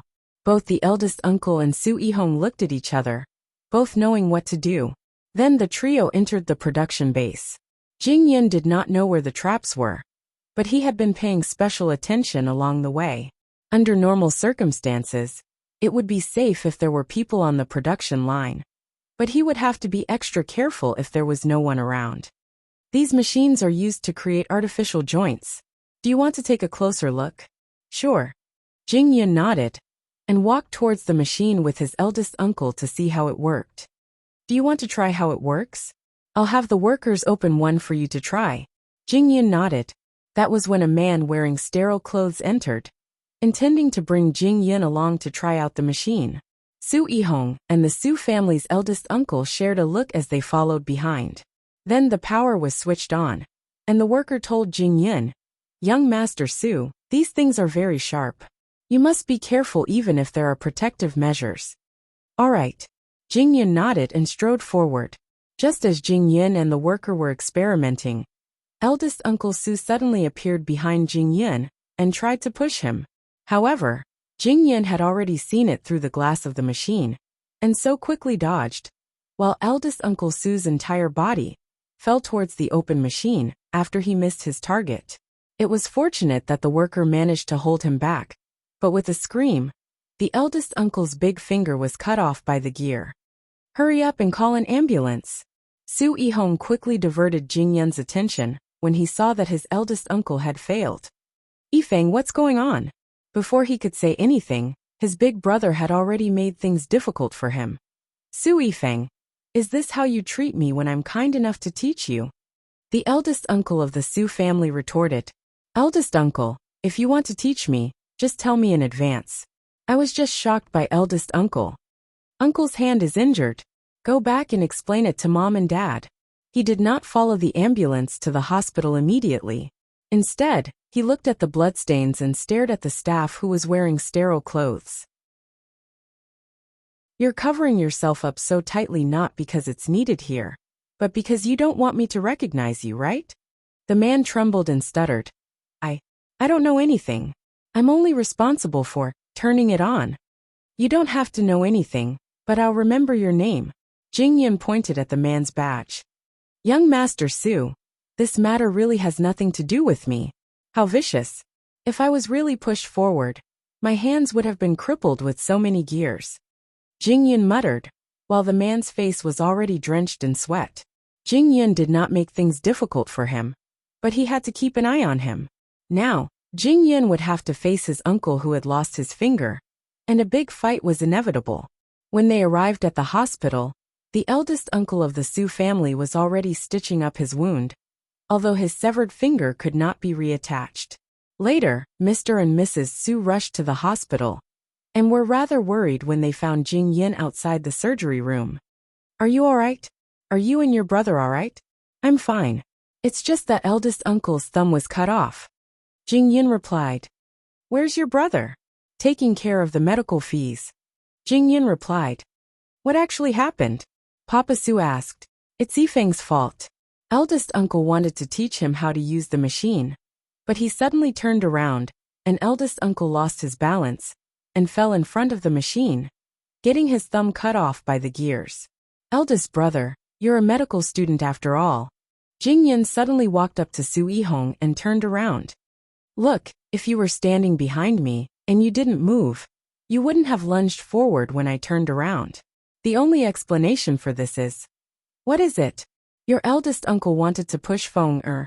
Mama Su immediately understood what Jingyan meant. "That's right.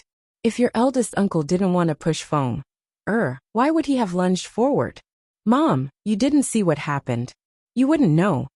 Eldest uncle could have told me earlier if he really wanted to teach me. Why would he suddenly lunge at me without saying anything?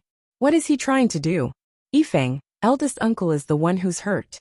If I don't move aside, and eldest uncle succeeds in pushing me down, then my hands, both my hands, won't I lose them?" Papa Su finally understood what Jingyan meant at that. It wasn't just Papa Su. Even Su Yihong understood what Jingyan meant. Eldest uncle has no grudge against you. Why would he frame you? Yifeng, you're in the wrong here. It's fine if you admit it. An eldest uncle is magnanimous and wouldn't blame you. No grudge against me? Are you sure, eldest brother? Jingyan asked Su Yihong meaningfully. Could this be a misunderstanding, Fenger? Mama Su was puzzled as well. After all, eldest uncle of the Su family had not done anything to their family after losing the management rights.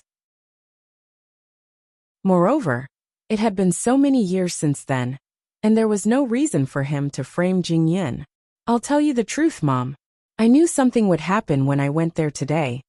Jingyan told his parents unhurriedly then. At first, I wanted to give eldest brother a chance. I might not have said anything if he didn't do anything to me. But it's clear that someone wants my hands. What are you saying, Yifeng? Papa Su stared at Jingyan in shock. That's right, Feng. What are you saying? Why can't you understand, Mom? It's fine if you don't understand. Eldest brother should understand. Jingyan turned his sharp gaze upon Su Yihong. Su Yihong panicked inwardly, but kept his composure. I think you're crazy. I didn't know that you're such a person, because we haven't known each other for long. You might know a person for a long time, but you don't know his heart. Mom, Dad, I'm your son, so you should discipline him. Feng, what exactly did you mean by those words just now? Your eldest brother.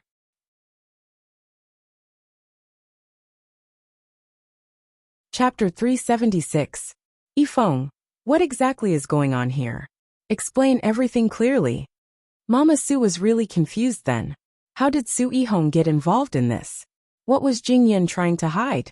Su Yifeng, what did I do wrong to you as your brother that you would slander me like this?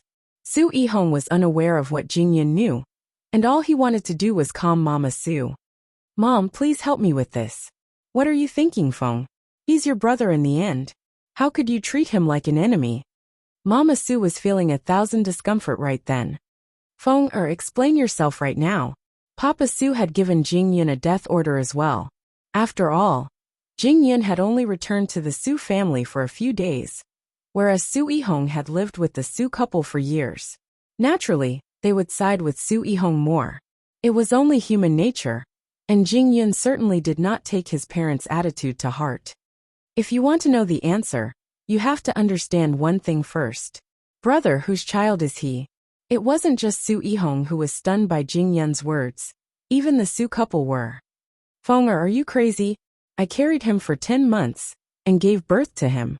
How could it be fake? Mama Su promptly retorted. Jingyan stared at Su Yihong, just as Su Yihong was staring back at him. Mom, that's not what I mean. You carried brother for 10 months and gave birth to him. But then you're saying that I did it behind your father's back. Mom, when you gave birth to brother, someone else's mistress gave birth in that hospital as well, and the real brother had long since been swapped. Jingyan explained to Mama Su, before turning to Su Yihong. Am I right, brother? I don't know what you're talking about. Su Yihong naturally would not admit it. The more you talk, the more confused I am. Feng, hurry up and explain. Even a gentle person like Mama Su could not stand Jingyan's tantalizing words. Su Yifeng, you wouldn't be framing your own brother for the Su family's inheritance, would you? You've been with the Crown Prince of Huang Yao for so many years. You should have learned a lot about scheming. However, I didn't expect that the person you're going to deal with is actually me. I told you long ago that I would definitely find out who left me in Jianchuan back then.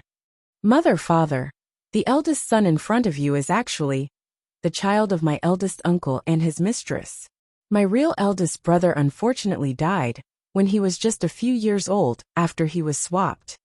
Mama Su took 2 steps back in shock at Jingyan's words. This is impossible. Haha. Su Yifeng, you're really good at making up stories. Su Yihong found the whole thing laughable. It's easy to imagine how many tricks you've thought of over the last few days to gain power in the Su family. Whether it's true or not, we'll know after a test. Why would I take such a huge risk to slander you? Jingyan asked in return. You don't have to admit it, but I have evidence that my uncle's mistress gave birth in the hospital. As for your identity, everything will be revealed after a DNA test with my father. I just wanted to dig out the truth about who abandoned me back then. But I accidentally found out about your relationship. Papa Su couldn't help turning to Su Yihong at that. Eldest, is that true? Father, I've been with the Su family for so many years. Don't you trust me? How many days has it been since Su Yifeng returned? Su Yihong quickly played the family card. After learning about that, I made a bold assumption. Why did eldest brother fly to the Su family's private mansion on the island first when father and eldest uncle were fighting over the management rights? I suspected that eldest uncle was the one who took me away, but I would have been used as a bargaining chip to threaten father, when you were fighting over the management rights. So why was I abandoned? It bothered me for a long time. And it was only when I found out about eldest brother and eldest uncle's relationship that I finally understood. As long as I'm not in the Su family, eldest brother is the rightful heir. And since he's the heir, doesn't that mean that eldest uncle succeeded in seizing power? That's why eldest brother personally took me to Jianchuan and abandoned me, while eldest uncle never bothered the Su family after so many years, and instead supported them diligently. Moreover, eldest brother, you're unmarried. Why are you still unmarried, even though you're over 40? The reason is simple. Your blood type doesn't match your parents, and if you marry and have children, your blood type would easily be exposed. That's why you have to be careful. Do you understand the answer now? Su Yihong couldn't help clapping for Jingyin at that. I really couldn't tell that you're not just brilliant in your methods, but also outstanding in your storytelling. You've said so much, but where's the evidence? Then tell me first, are you and eldest uncle really father and son? Jingyin retorted, not to be outdone. Of course I'm father and mother's child. So confident. Jingyin couldn't help chuckling. You might not know this, eldest brother, but I did a DNA test with you when you weren't paying attention, and it showed that we're cousins. Who would know if it's real or not? Su Yihong refused to admit it. It doesn't matter. You can do it as many times as you want. Jingyin said. I just want to tell you that you shouldn't think about getting out of this unscathed after setting me up. Just wait and see. With that, Su Yihong continued to stand by the door of the surgery room, waiting for eldest uncle's surgery to be over. Meanwhile, Su Yihong's parents were in a complete mess. They simply didn't know who to believe, and could only stand awkwardly by the door of the surgery room. Unable to hold back any longer, Mama Su pulled Jingyin aside and told him, that joke you made just now was too much. How could you hurt your eldest brother like that? Mother, does the fact that you've pulled me here mean you have doubts? Mama Su said nothing. After all, she had searched for Jingyin at the airport for a long time after she lost him, and spent the last few days in a miserable state. Even so, she knew very well that when she returned to the Su family's island, she found Su Yihong's clothes that he never wore before in his room. Moreover, Jingyin wasn't young then. How could he simply follow a stranger? Unless that person was someone he knew and trusted enough. Your father and I will naturally get to the bottom of this matter. You have to be quick, or Su Yihong would have emptied Su Holdings.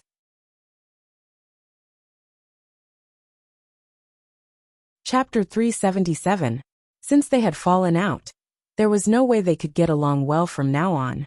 Mother and son returned to the door of the surgery room, and the eldest Su uncle soon left the room, accompanied by a nurse.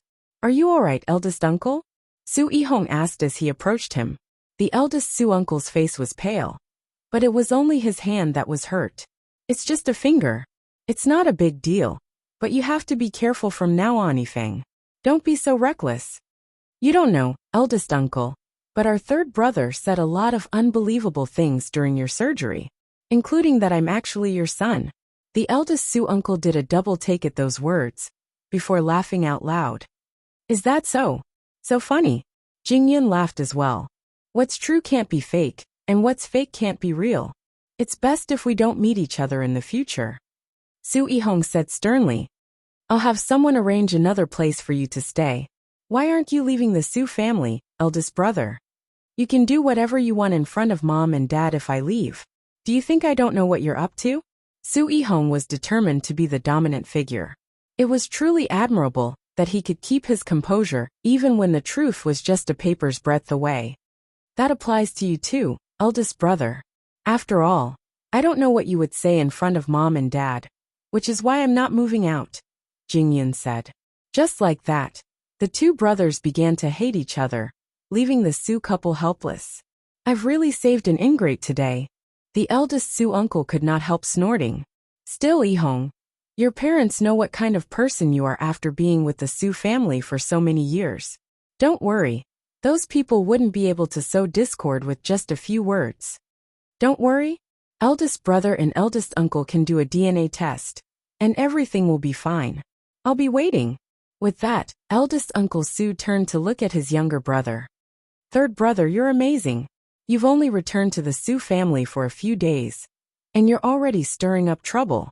You better keep your eyes open, or else it won't look good when you get tricked. As for my hand, I originally wanted to let it go, but since you, my son, want to do this, I have no choice but to hold back. You should compensate me for what you should. Also in the future, he will be the only one at Su Enterprise. Both father and son were quite good. After following Sheng Xiao for so many years, and seeing so many actors, the pair's acting skills were above average. After that, both eldest Uncle Su and Su Yihong left the hospital, while Mama Su turned to Jing Yun and said, "Let's go home. Your father needs to investigate this matter." "All right." Jing Yun nodded. After that, the family of three returned to the Su residence, where Su Yihong was already sitting on the living room sofa, watching the three of them. "Mother, just who exactly left the Su family?" "The two of you have to say something." It appeared that Su Yihong was trying to force Jing Yun to leave the Su family. Mama Su had always been smart, but she was clearly troubled when it came to that, which was why she simply looked at Papa Su. "You make the decision on this matter." "Sigh." Papa Su sighed and answered his family. "Since things have come to this, we must first investigate who is lying. How about this, Miam? I'll arrange another place for you, Yifeng and Minglan, but we still have to prepare for the wedding." What Papa Su meant was that he and Su Yihong would stay in the manor. "I'll bring you back when things are sorted out." Mama Su thought about it and decided that it was the best solution at the moment. "All right, I'll listen to you. What about you, Yifeng?" "I'll naturally listen to you, father." After all, in that very moment, Jing Yun appeared to be a pusher who had disrupted a happy family. Even so, Mama Su understood Jing Yun well.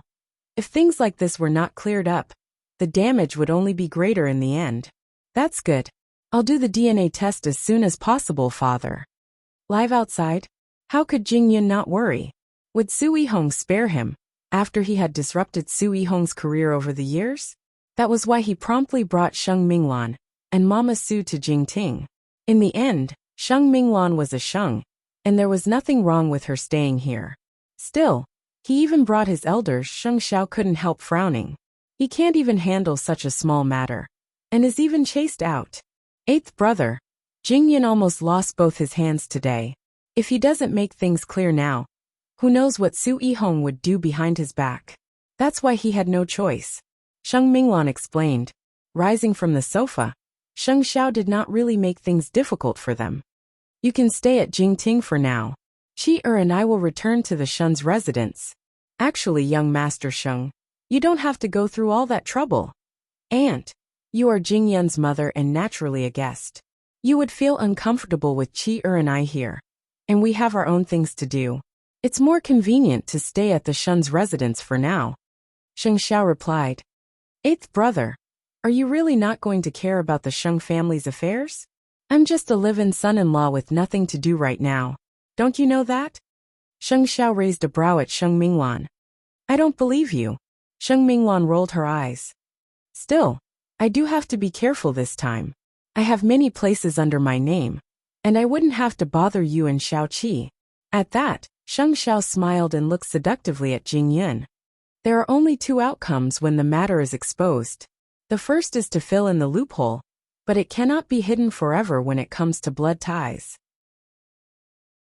That is why Su Yihong is holding you guys back now, but he is more likely to lean towards the second objective, which is to make time to empty Su Holdings, because he knows that it's only a matter of time before his identity is exposed. And that eldest uncle of yours has been working with Su Yihong for years at Su Holdings. There's no telling how many traps he has set, and Su Holdings would definitely be in trouble if this continues. What do you plan to do? Jing Yun looked at Sheng Xiao as well, but said nothing. "You've been with me for so many years. Such a small matter shouldn't trouble you, right? I'm guessing that Uncle Su is staying at the manor because he knows what Su Yihong is up to. What I'm afraid of is that Su Yihong has already prepared the shell of his new company and is ready to slip away." Mama Su felt a chill just by hearing that. Chapter 378. Luckily, I managed to cut my losses in time. The title of the crown prince is indeed well-deserved. Mama Su couldn't help sighing at that. It's also fortunate that Feng has learned to be calm and reserved after being with you for so many years, or eldest brother would have played him to death. The reason Mama Su was so certain that Su Yihong was a fake was because Jing Yun had shown her the DNA test. Thinking back to what had happened all those years ago, Papa Su might not have noticed it. But as a mother and a woman, it wasn't as if she couldn't feel anything. For example, Su Yihong had deliberately led her down many wrong paths when she was searching for Jing Yun over the years. Although the imposter's excuse was so high-sounding when he was discovered, and instead of having Mama Su keep searching, it would be better to find a fake one. Everything would be perfect. If you're smart, uncle, you would immediately suspend Su Yihong from his position and cut off all contact between him and Su Holdings. After all, there could be a good reason. All right, I've said so much. It's time for me to pick up cheer. After all, I'm a person who has nothing better to do now. Thank you, young master. Jing Yun told Sheng Xiao. Sheng Xiao waved him off nonchalantly. He knew from the start that Jing Yun's matter wouldn't go so smoothly. How could Su Yihong be exposed so easily after lurking in Su Holdings for so many years? Not even Jing Yun himself had such a dream. Still, Su Yihong's methods were ruthless, and he couldn't let him stay in the dark anymore.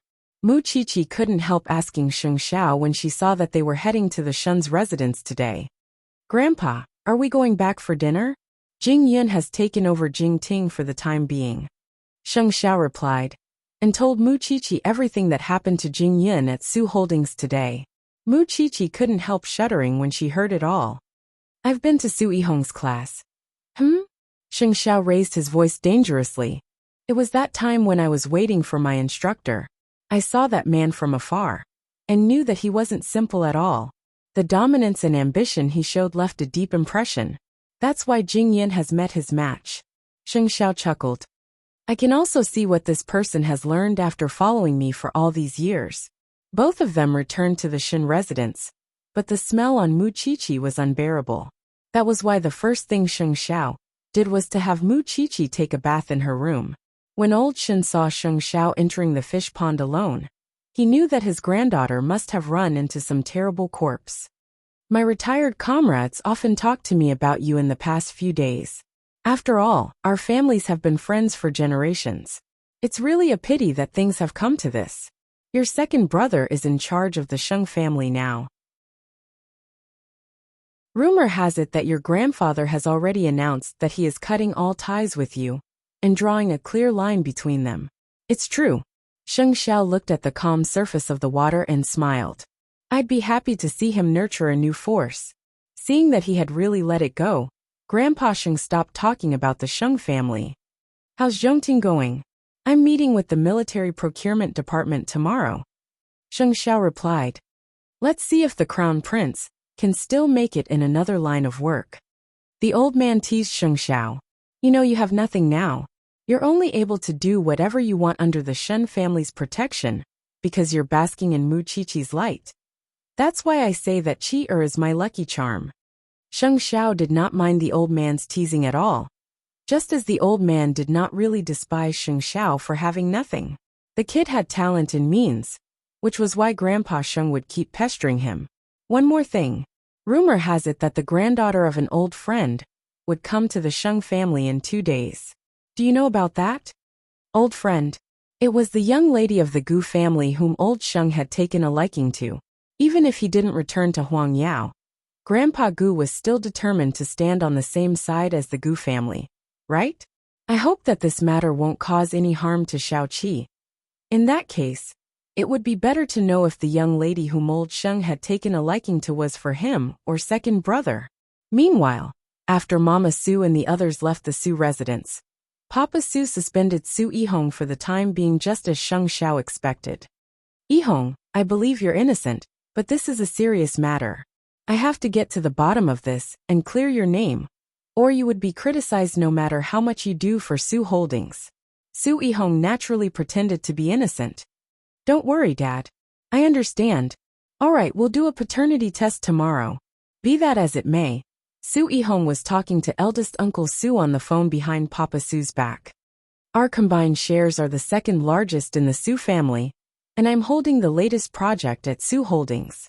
With Fei Fei helping me with the accounting fraud, what's left of Su Holdings now? The new project is the most valuable. You have to keep an eye on it. That alone is enough for us to leave and start our own business. What are we waiting for? My silly brother is still trying to investigate our relationship. What's there to investigate? Dad, you can leave Su Holdings first. I'll cover you. You really shouldn't underestimate Su Yifeng. I didn't expect that he would dig out what we've been hiding for years. Do you have the confidence to escape unscathed? I don't think he's easy. Su Yihong couldn't help chuckling at that. It's too late even if he has 3 heads and 6 arms. Moreover, I really don't think he's anything special. Isn't he just tagging along with that crown prince of Huangyao?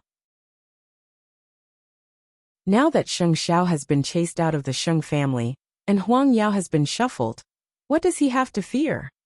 Su Yihong was cautious enough, but he was still a little conceited. That said, I'd like to see how Su Yifeng would turn things around. Turn things around? That was easy. It was late at night at Jingting. The living room was still lit, and Jing Yun was talking to Sheng Xiao on the phone while Mama Su and Sheng Minglan were asleep. I've learned from Mother that Su Yihong holds the latest research results of Su Holdings. He's the future of Su Holdings, and I've calculated his and eldest uncle's shares. They're a great threat to Su Holdings too. What research results could it be that he's holding on to? Sheng Xiao asked Jing Yun in return. It's not as if we haven't faced such a situation before. He wants to take it? Then let him take it. As long as your father tells the relevant departments that the technology is a major safety hazard, or come up with a more serious reason to stop it, what use is there for him to hold on to the latest research results?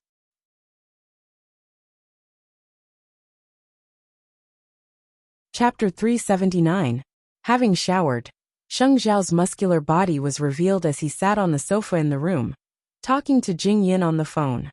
After all, every room in the Shen family's villa had its own bathroom and study, and he liked the antique furnishings from the bottom of his heart. Tomorrow was the day he would take a new step. Without the dazzling diamonds and his status as the crown prince, he must now be more composed and reserved, and definitely could not show his old image to others. Mu Qiqi was aware that he would be discussing the partnership with Zhongting tomorrow. That was why she sat on the bed after her shower and carefully observed the man. Although Sheng Xiao was reading documents and talking to Jing Yun on the phone, he knew that the little one was staring at him with a heated gaze, and he could not concentrate. You're peeking at me for so long, are you all right?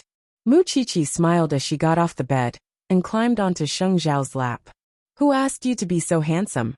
Is there something you want to talk to me about? Tomorrow, isn't it a new start for Zhongting? I hope everything goes well for my husband. Mu Qiqi looked down at Sheng Zhao's collarbone and traced the shape of the tattoo with her finger. Sheng Xiao looked down at the little one in his arms and gave her a peck on her lips.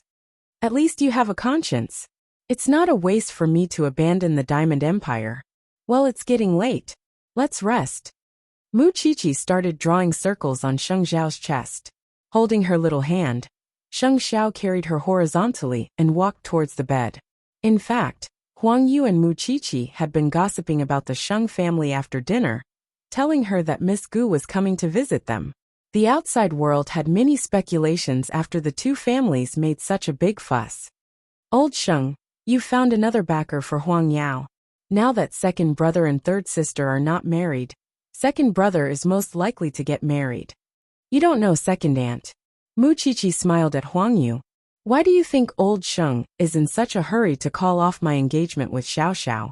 He's not preparing Miss Gu for the rest of the Sheng family, but for Xiao Xiao. But, hasn't eighth brother already left Huang Yao? Old Sheng probably thinks that Xiao Xiao is throwing a tantrum. Moreover, even if Xiao Xiao is outside, the two families could still ignore his feelings and settle things on their own. Mu Qiqi knew very well about old Sheng. She had almost figured out all of his tricks. Even without eighth brother's consent. When has he ever respected the opinions of his grandchildren? Mu Qiqi asked Huang Yu in return. Huang Yu gave Mu Qiqi a thumbs up after hearing that. You are becoming more and more like the eldest daughter of the Shin family now. You are not like the timid little girl when we first met. Why are you afraid of the Shung family? The Shin family is not a family that ordinary people can get involved with. Muchichi smiled. Chichi, I mean if eighth brother was forced to go back and marry the young lady of the Gu family, what would you do? Although it was an impossible assumption in her mind, she thought about it carefully since Huang Yu asked. What if? Huang Yu said, what if? There would come a day when Xiao Xiao must marry the young lady of the Gu family, and I would find the strongest man to marry and ignore him. Huang Yu couldn't help laughing at that. You're the one who can't bear to. Gu Xiling, the young lady of the Gu family, was about to visit the Sheng family. Old Sheng had deliberately leaked the news so that Sheng Xiao would know that if he did not return to the Sheng family, neither the heir of Huang Yao nor the young lady of the Gu family would belong to him. Of course, Old Sheng's move was probably meant to slap the Shin family in the face. I've broken off my engagement with you and found another perfect marriage alliance. Still, everyone knows that the crown prince has abandoned Huang Yao and would rather stay with the Shin family as a pauper with nothing. The next day was a big day for the Sheng family. Thanks to second brother's arrangements, the Gu family was bringing Gu Xiling to the Sheng family as a guest. In fact, it was Old Sheng's first time meeting Gu Xiling in person, and he had only seen her in pictures before. Many things had happened to the Sheng family recently, and they were in a precarious situation. Grandpa Sheng had brought her over at this time because he wanted to stabilize Huang Yao. After all, with a strong marriage alliance, their strength would be even stronger. It was to let the outside world see that Huang Yao had Su holdings first, and then the Gu family. Even if Sheng Xiao was not here, the shareholders would have full confidence in Huang Yao. Second brother had been busy for days just for this meeting. Still, although the engagement with the Shin family had been broken off, eighth brother was not at home. Was the old man not afraid that the Gu family would not be willing to have the Gu family come? At the moment, he was not aware that he was one of the candidates. That morning, several white Maseratis drove to the Sheng family's house. Mama Gu was not the only guest, but also Papa Gu and Gu Xiling's aunt. There were only 4 of them, but they brought 8 bodyguards. It was probably to set the scene for Gu Xiling. Everyone in the Sheng family had returned, but not Xing Zhao's family. In the instant that Gu Xiling entered the house in her long black dress, second brother felt as if something had struck him in the heart. All he could think about was Gu Xiling's fiery red lips. She had long wavy hair and a face that resembled a goose egg, with a tear-shaped mole beneath her fine eyelashes that was particularly eye-catching. Of course, there was a hint of coldness in the young lady's presence. The young lady of the Gu family is truly extraordinary. Xiling, you should treat the Sheng family as your own. You're too kind, Grandpa Sheng. Gu Xiling was very aware of the Sheng family's current situation. Her parents wanted her to choose between Sheng Xiao and the second young master, and see who she liked. If she liked the second young master, things would be simple, get engaged and get married. But if it was Sheng Xiao, things would be much more complicated. After all, Sheng Xiao was not with the Sheng family at all, but the Shin family. Gu Xiling had naturally heard about what happened between him and Mu Qiqi. Xiling, take a good look at second young master. Do you like him? Mama Gu asked her daughter quietly, gesturing at second brother with her chin, after everyone had taken their seats. Gu Xiling glanced at second brother, before answering her mother. Isn't there another one? Does that mean you're leaning towards Sheng Xiao, the crown prince? I would like to meet him, Gu Xiling said. Since you're staying with the Sheng family for some time, you would have the chance to meet him. It's a little troublesome, but my daughter likes it.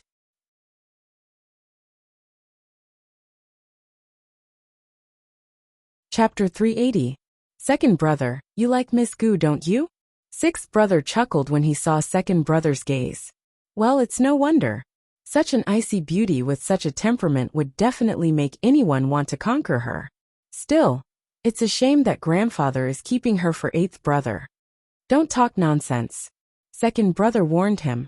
It would be better if eighth brother never returned to the Sheng family. He could just be a pauper at the Shen family. Sixth brother's unintentional words really gave second brother an idea. He had certainly been convinced by Sheng Xiao's methods when he was around, which was why he always let Sheng Xiao do whatever he wanted, believing that it was only natural.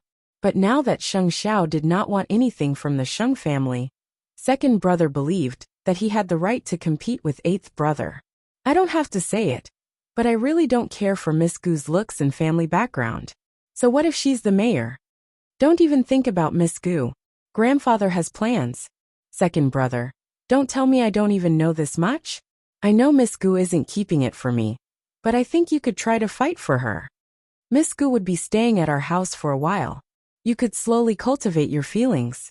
Just as sixth brother finished speaking, old Sheng told second brother, find some time to walk around with Xiling and familiarize yourself with the Sheng family. Don't disappoint me, second brother. Don't worry, grandfather. Gu Xiling turned to look at second brother. The truth was that the man's looks were top-notch, or at least 1 in a million. Even so, she had great expectations for the legendary crown prince. There were some things that she would never know unless she met him.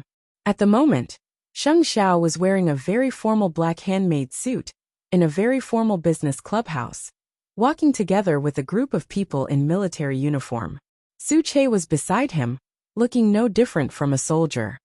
I really didn't expect that the Crown Prince of Huang Yao would start a military business after leaving the Sheng family. Life is full of twists and choices, isn't it? Secretary He. Sheng Xiao had arranged everything very well.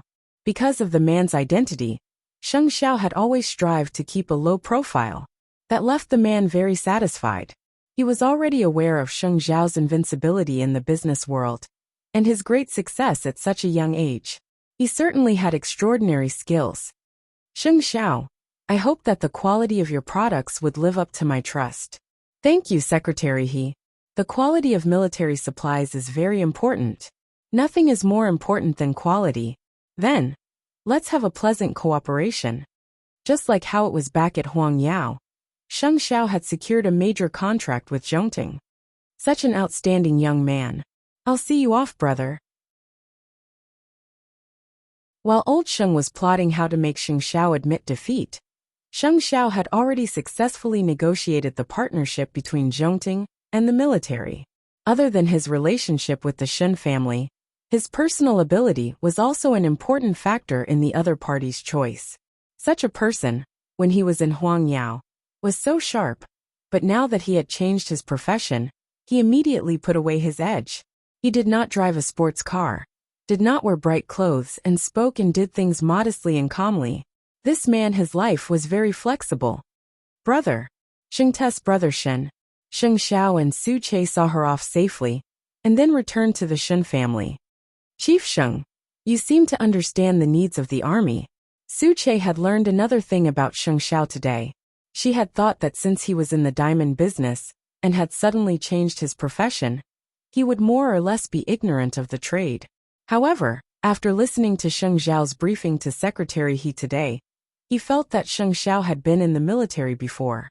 Sheng Xiao sat in the car and closed his eyes slightly. It's not difficult to know what the other party wants. I just need to observe you carefully. Su Che froze for a moment. It turned out that Sheng Xiao had such considerations when he asked him to be his assistant. There were some people that you just couldn't help but admire. So, are we going to use this method to receive customers in the future? Let's keep a low profile if we can, Sheng Xiao said. After all, everyone we come into contact with now has a shocking background. In the future, he would not be able to play those tricks anymore. But it's also more mysterious and powerful, isn't it? Sheng Xiao's lips curled into a smile. He adjusted himself to a comfortable angle and closed his eyes. That's more interesting, isn't it? Well, it's still early. Where are we going? Put me in the forensics lab. You go back to the Shen family. Are you going to see Miss Chi-Chi as an assistant? That was not a place anyone could enter. Even if he was Chi-Er's partner, he could not simply enter the criminal investigation department. Mu Chi-Chi had been seeing more corpses lately, and her experience was gradually increasing. She could analyze whether it was homicide, suicide, poisoning, or drowning, and whether the corpse was found at the first crime scene, or where the body was dumped. The professor from the forensics department really liked Muchichi. Otherwise, he wouldn't have specially recruited a freshman to be his assistant. But today, Muchichi was faced with a charred corpse. It was quite similar to when Su Ziqing passed away. So much time had passed without her realizing it. Chichi, what do you think about the corpse today? The victim was burned after death. If he was burned alive, his muscles would have contracted due to the heat, and his limbs would be in a fighting stance. That is why the corpse would not have any signs of life before it was burned. Following that line of thought, we should look for other causes of death. In fact, Muchichi wanted to say that she could tell the victim's age from the obvious wound on the head. But she felt that she was still too young, and it would be best for her to speak less. That's as good as not saying anything. The experienced forensics professor could not help chuckling. Muchichi studied seriously and walked out of the forensics lab an hour later. It was the first time Xing Xiao saw Muchichi wearing a white gown. From the looks of it, she really had a trace of a forensic doctor's aura. Why are you here, Xiao Xiao? Muchichi naturally went to him when she saw him. To bring you home, Xing Xiao replied. With that, he reached out to hug Muchichi, but Muchichi dodged his hand. There's a smell on my body. We've already discussed about the cooperation, right? It could be seen from Sheng Zhao's formal black tailor-made suit. Can we go now? Muchichi took off her white gown and nodded. Yes, where are you taking me?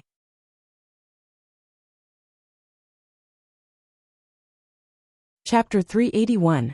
How do you know I didn't prepare a gift? Muchichi asked in return. Sheng Xiao did not mind the smell on her, and held her hand as they headed to the hotel, where they had booked lunch. Still, they met many people who knew Sheng Xiao on the way, and their attitudes towards him were quite interesting. The Crown Prince of Huang Yao has changed now. It's really sad to see Sheng Xiao now. He has no money or power, and yet he willingly lowered himself to be a live-in son-in-law of the Shin family. He ruined himself like this for a woman. I've been a fan of him for so many years. He doesn't have to be afraid of him now, does he? Muchichi and Sheng Xiao heard those discussions as they passed by, and sneered inwardly.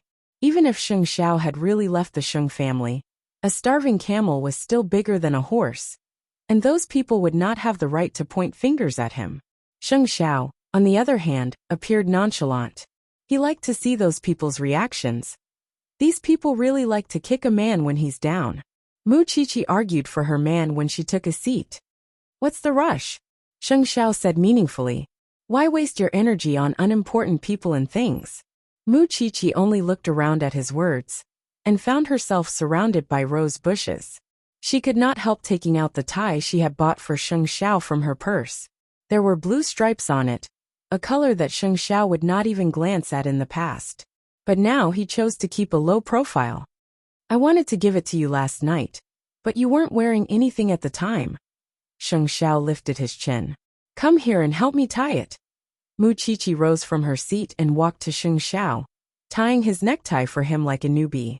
Her movements were really clumsy. Sheng Xiao wrapped his arm around her waist, and watched as she seriously thought about the steps to tie the tie. Feeling pleased, he asked, Did you just learn it? Yeah. I've watched videos online and failed a few times, Muchichi said quietly. You've always been so impeccable in the Sheng family, and I rarely have the chance to help you with such trifles. Looks like my little one is learning how to be a good wife. Now that you're staying with the Shen family, I finally have the chance to play around with you, or I'll kick you out. How arrogant. Sheng Xiao smiled and suddenly hooked his arm around Muchichi's neck. Then he kissed her on the lips. So, I'm like a tiger being bullied by a dog. You're the dog. Muchichi was rather dissatisfied with his description. Then she wrote on his thighs. Moreover, I know your real intention today is not to celebrate. You just want to appease me, so that I won't be bothered about Miss Gu. That's right. So many thoughts. After the two of them had enough intimacy, the two of them started the real lunch.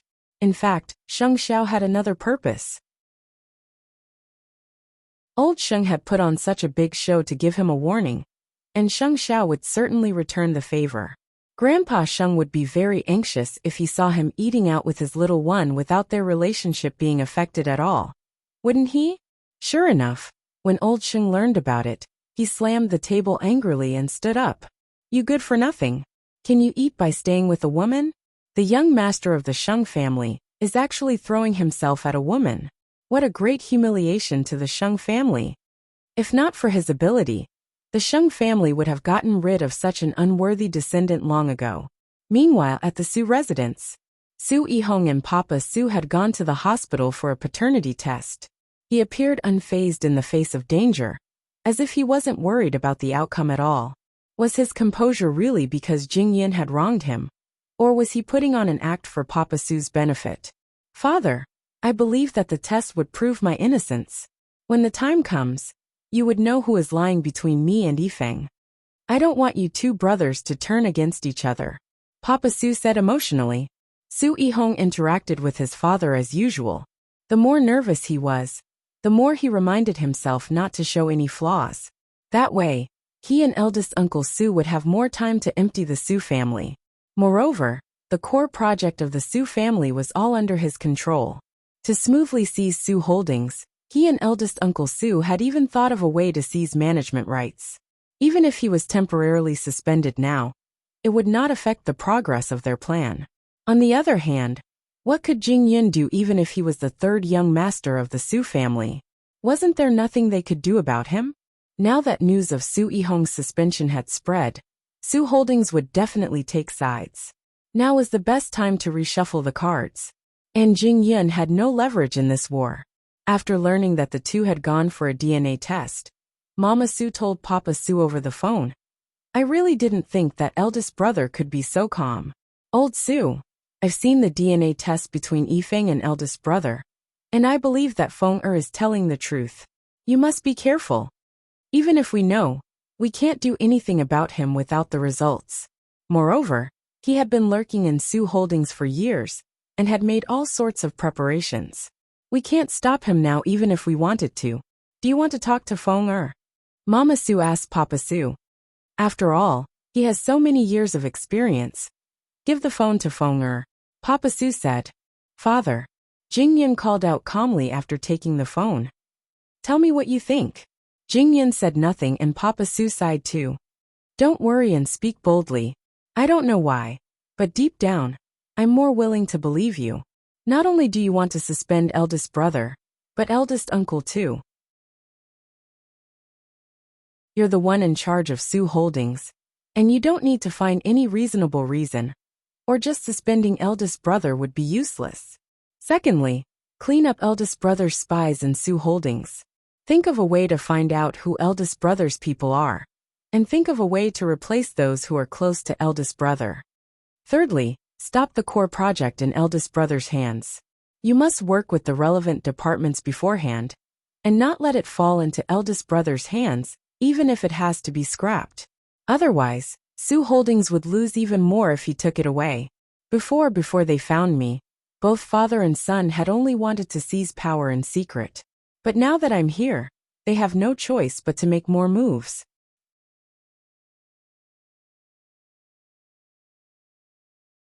Chapter 382. When did the assessment center say the results would be out? 3 days. Why? Papa Su pressed. Expediting it would save time and catch eldest brother off guard. Papa Su nodded at Jing Yun's words. Come back as soon as possible when the storm blows over, and share my burden. Although it's a little weird to say this now, I still want to say that it's worth it if this could bring you closer to father and son. Mama Su said to Jing Yin after hanging up. I want to go home as soon as possible. Jing Ting is the crown prince's place, and having him stay at the Shuns isn't a solution. Don't worry, mother. Things might be troublesome, but it's not impossible. As for Xing Xiao, how could he not know what he was thinking after being with him for so many years?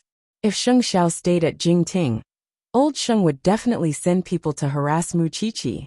On the other hand, staying at the Shun's residence was much safer. And now that he was the son-in-law of the Sheng family, it was only reasonable that he would stay with Sheng Minglan at Jingting. At night, at the Sheng's residence, it was the second day after Gu Xiling moved into the Sheng's residence to take care of his future granddaughter-in-law.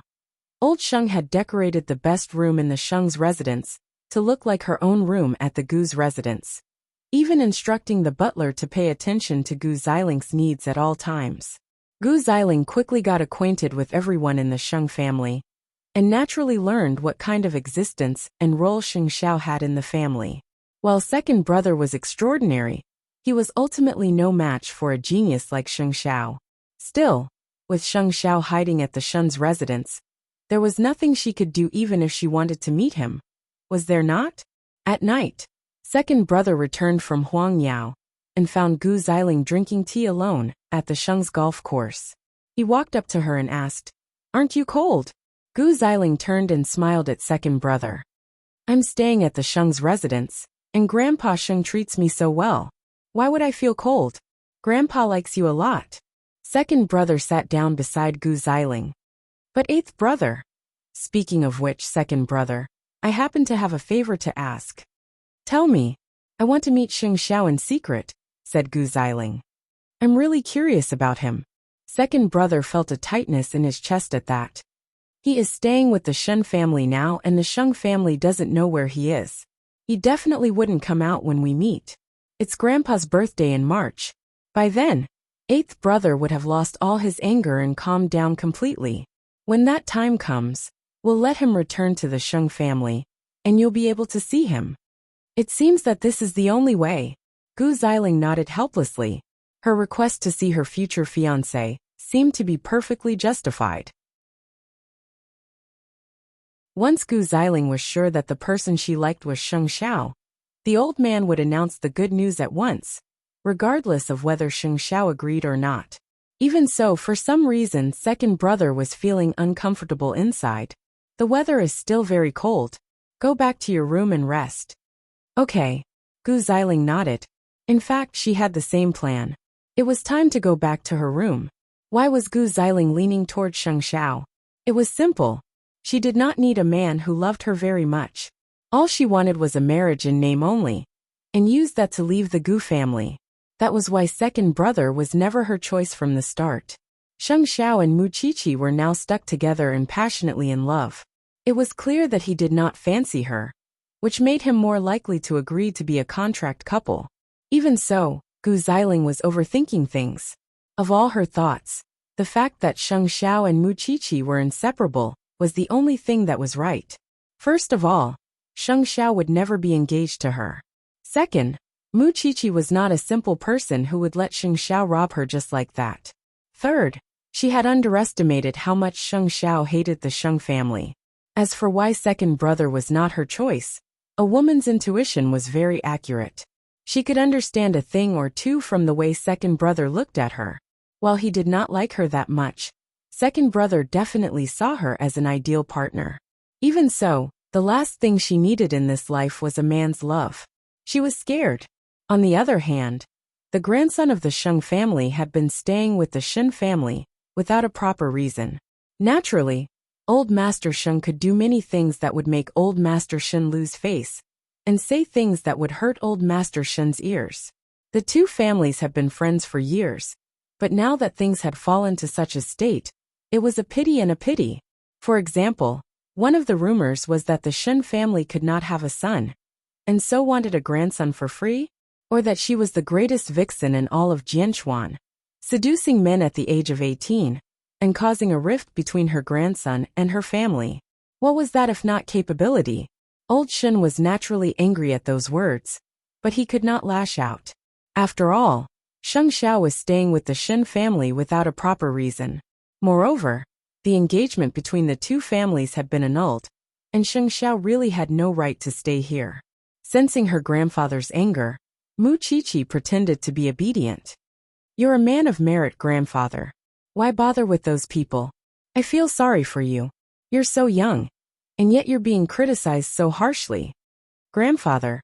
Mu Qiqi leaned on the old man's shoulder and cried coquettishly. "Xiao Xiao would abandon the Sheng family for me. I can't just let him be, and pick up a husband for free, don't you think?"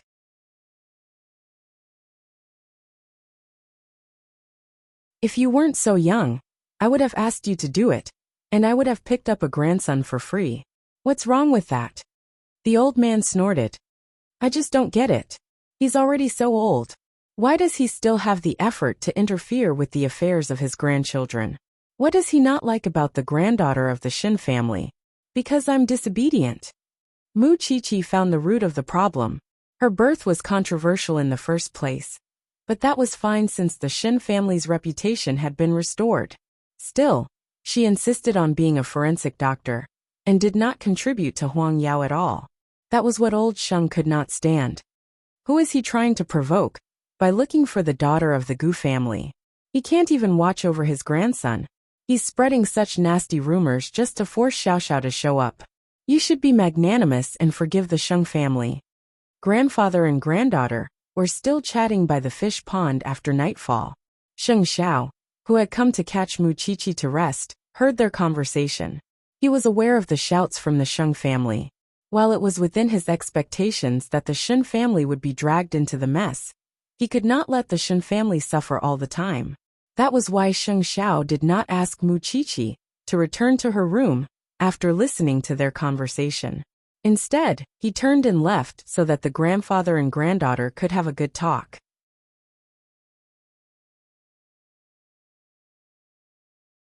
Chapter 383. By the way, the old man of the Sheng family had thought of a way to cancel the engagement with the Shin family, and then turned around and welcomed the young lady of the Gu family into his family. What does that mean? Old Sheng is really displeased with the little bride being his granddaughter-in-law. Back then, this little bride had also shown amazing results during the VVIP night of Huang Yao. It's a pity that old Sheng really doesn't want to pay the bill. So, the Sheng family spread the rumor that the Shen family hid their grandson and couldn't give birth to a son. Could it be that you can't give birth to a daughter? And that's why you brought the young lady of the Gu family home? The crown prince has hands and feet, but he would rather give up on a bright future in Huang Yao to stay with the Shin family. It only means that the Sheng family is a failure. Unable to have a child, they are driven to desperation and say things to provoke the Shin family. Forgive me for being blunt, but old Shin is a military man, while old Sheng is a stinky businessman. Are you bullying the Shen family because you have some reputation and many customers? Old friends, the Sheng family's method of killing the donkey after it's no longer useful is really the same. Stinky. Overnight, the mood among the nobles changed abruptly, thanks to Sheng Zhao's wide network of friends. The more friends he had, the more things he could do. Sheng Xiao promptly called the old man. From now on, he would spread rumors about the Sheng family and the Shen family even more.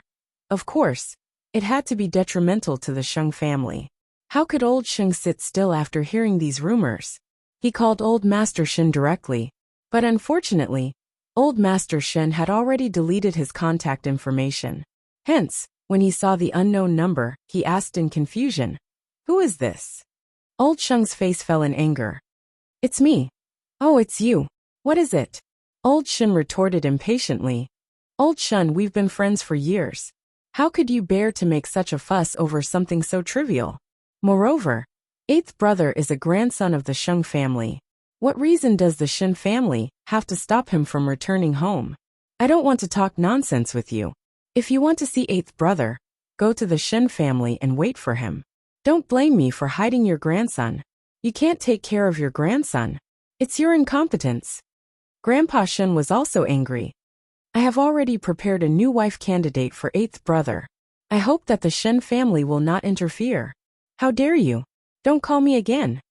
Grandpa Shen hung up the phone abruptly. It was no wonder that Grandpa Sheng was angry. When he thought of the excuse that Grandpa Sheng had used to break off the engagement, he felt like he had swallowed a fly. They had been working hand in hand for so many years, but in the end, things had come to this. Soon, old Sheng hung up and went to the Shen's residence with his butler.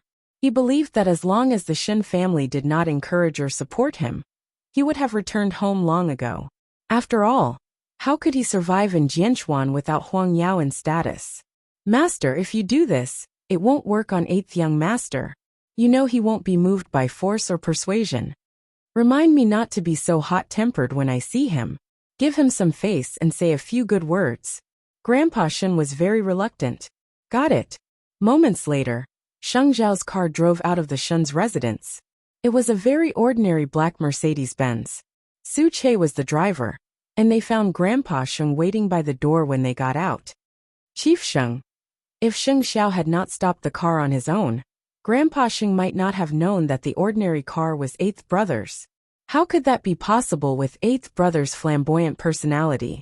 How could he know that Sheng Xiao was deliberately keeping a low profile? Watching as Sheng Xiao got out of the car, Grandpa Sheng snorted coldly and walked towards him. When they met, Sheng Xiao's first words were, "You haven't given up yet. Eighth Brother, you can't just hide in the Shun's residence, can you? You are a Sheng, and you can't stay in the Shun's residence without a proper reason. It wouldn't be nice if word got out. I'll let bygones be bygones as long as you come home with me." Was that what he meant by nice? Sheng Xiao promptly put his hands in his pockets at that. "If you don't try to spread those disgusting rumors, I think I might do as you wish. Isn't it your birthday in March? I'll give you an answer on your birthday, but don't do such useless things in the meantime, and don't appear before the Shin family. Don't come looking for me in the meantime, and don't push your luck." Grandpa Sheng's brow relaxed at that. "Are you serious?" "Of course. Brat, I'll trust you one more time. Don't do anything that hurts me. You better do as you say, or I'll never step through the gates of the Shin family for the rest of my life." With that, Sheng Xiao opened the car door and got into the car, instructing Su Che to drive. "Master, it seems that young master has his own difficulties. Since he likes Miss Muchichi so much, let him handle his personal affairs, and he would be able to give Miss Gu an explanation when he returns to the Shen family." Grandpa Sheng nodded at the butler's words. The brat has never gone back on his word. Since he plans to return to the Sheng family on my birthday, I would certainly be generous enough to let him bid farewell to Muchichi. In the end he was still a Sheng. No matter how many tricks the Shen family had up their sleeves, they couldn't stop Sheng Xiao from returning to his real home. But what was Sheng Xiao planning? On the day of the old man's birthday, he would naturally announce to the world that he would become the Shen family's live-in son-in-law, rent the biggest billboard in Jianchuan, and hang it up for a week.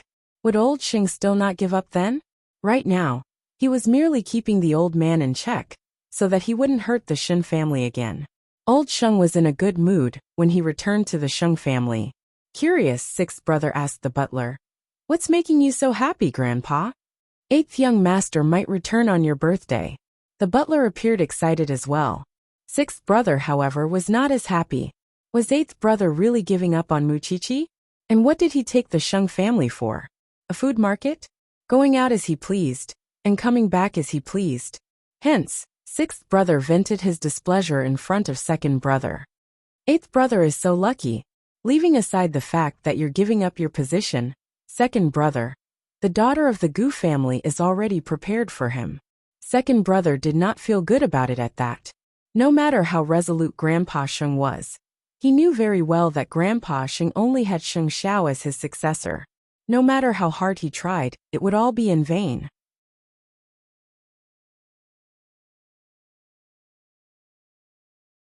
Chapter 384. Even Gu Xiling, who had never met Sheng Xiao before, was very curious about him. Since eighth brother wants to come back, we'll just listen to his arrangements. Don't be so sour.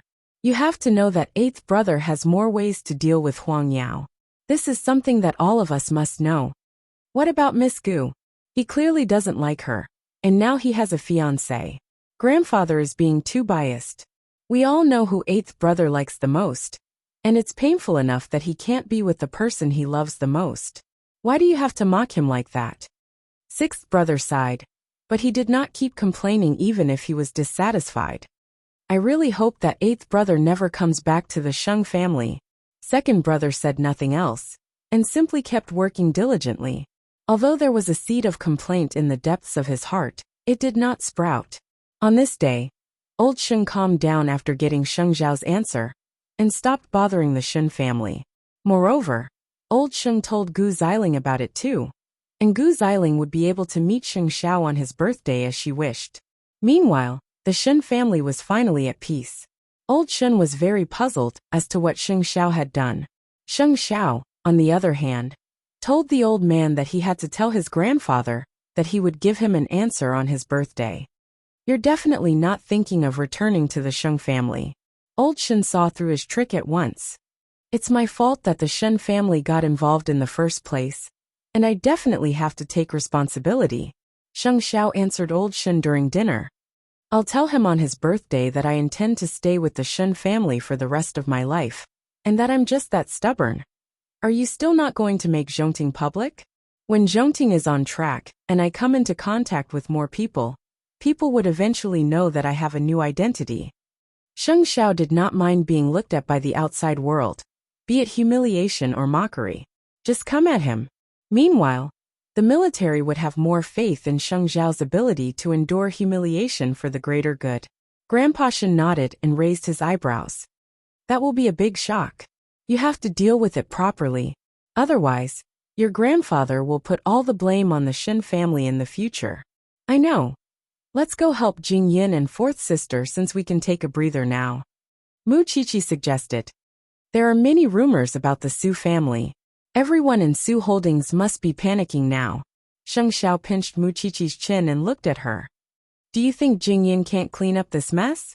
It's not that I don't believe him. I just feel that this matter cannot be dragged on like this. Your husband is going to be looked down upon very soon. Don't you care? Mu Qiqi rolled her eyes and punched his chest. I think you're enjoying it. Sheng Xiao held Mu Qiqi's hand.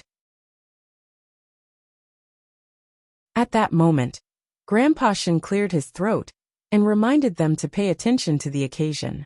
If Jing Yun needs help, he will ask for it. He hasn't called yet, which means that he can still handle it for now. Then, if that's the case, take me to see Qianqian tonight. Sheng Xiao did not say anything. He thought about the little one. It had been a long time since he last saw his good friend. After dinner, Sheng Xiao went back to his room to change his clothes. At that moment, Grandpa Shen said to his granddaughter, "This kid is planning to take all the consequences on his grandfather's birthday. He loves you and has given up a lot for you.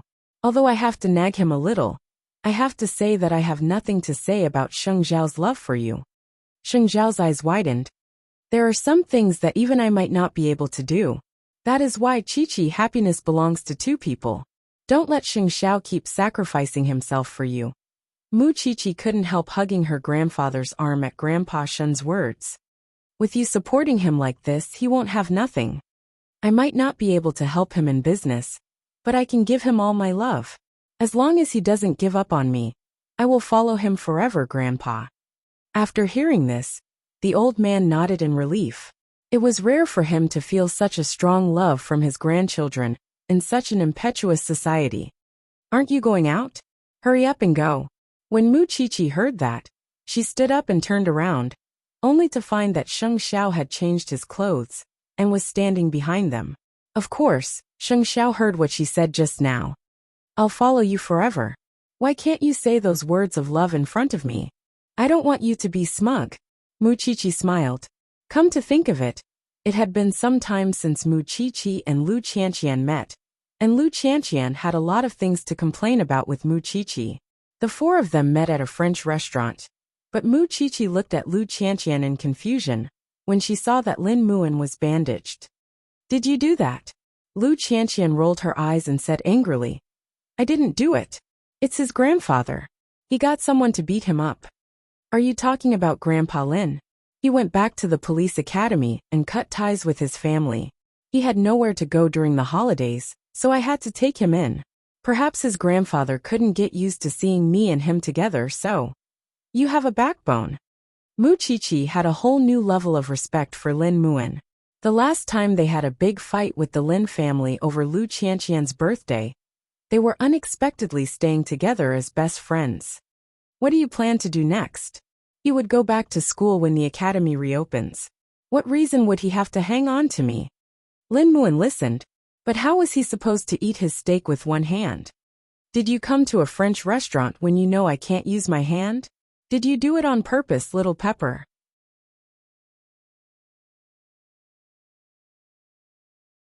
Moreover, I can protect you after I graduate from the academy. How could you be so heartless? All right, I'll believe you when your grandfather doesn't stop you at the door and beat you up. Lu Qianqian was disgusted, but still put her steak on Lin Muan's plate. Muqiqi looked at Sheng Xiao by reflex at that. Everyone could see the adultery between the two. How could they still stay together as best brothers for so long? Think about us rich kids. Each one is worse than the other. Lin Muan sighed even as he ate his steak. Isn't the crown prince empty now? And the Shen family's live-in son-in-law? He's not much better than me. How could you compare to the crown prince? Lu Qianqian quickly retorted. He has the ability to do whatever he wants. What about you? Little Pepper, I'm sincere in everything. Don't you see that I decided to become a police officer because of... Of course, Lin Muan did not say the word you, and simply froze.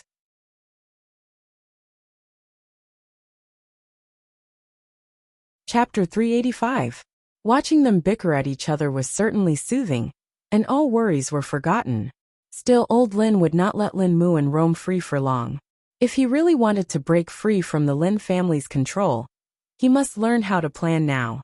If he did not have any thoughts deep in his heart, and was as innocent as when he was with Lu Qianqian, there was basically no chance of saving them. Still, Sheng Xiao did not say anything. It was only when they reached home that he told Muqiqi, Lin Muan will be caught soon. In truth, Muqiqi knew very well that the likes and dislikes of these so-called big families did not matter at all. They always had endless responsibilities on their shoulders, and for the sake of their families, they should not hesitate to sacrifice themselves.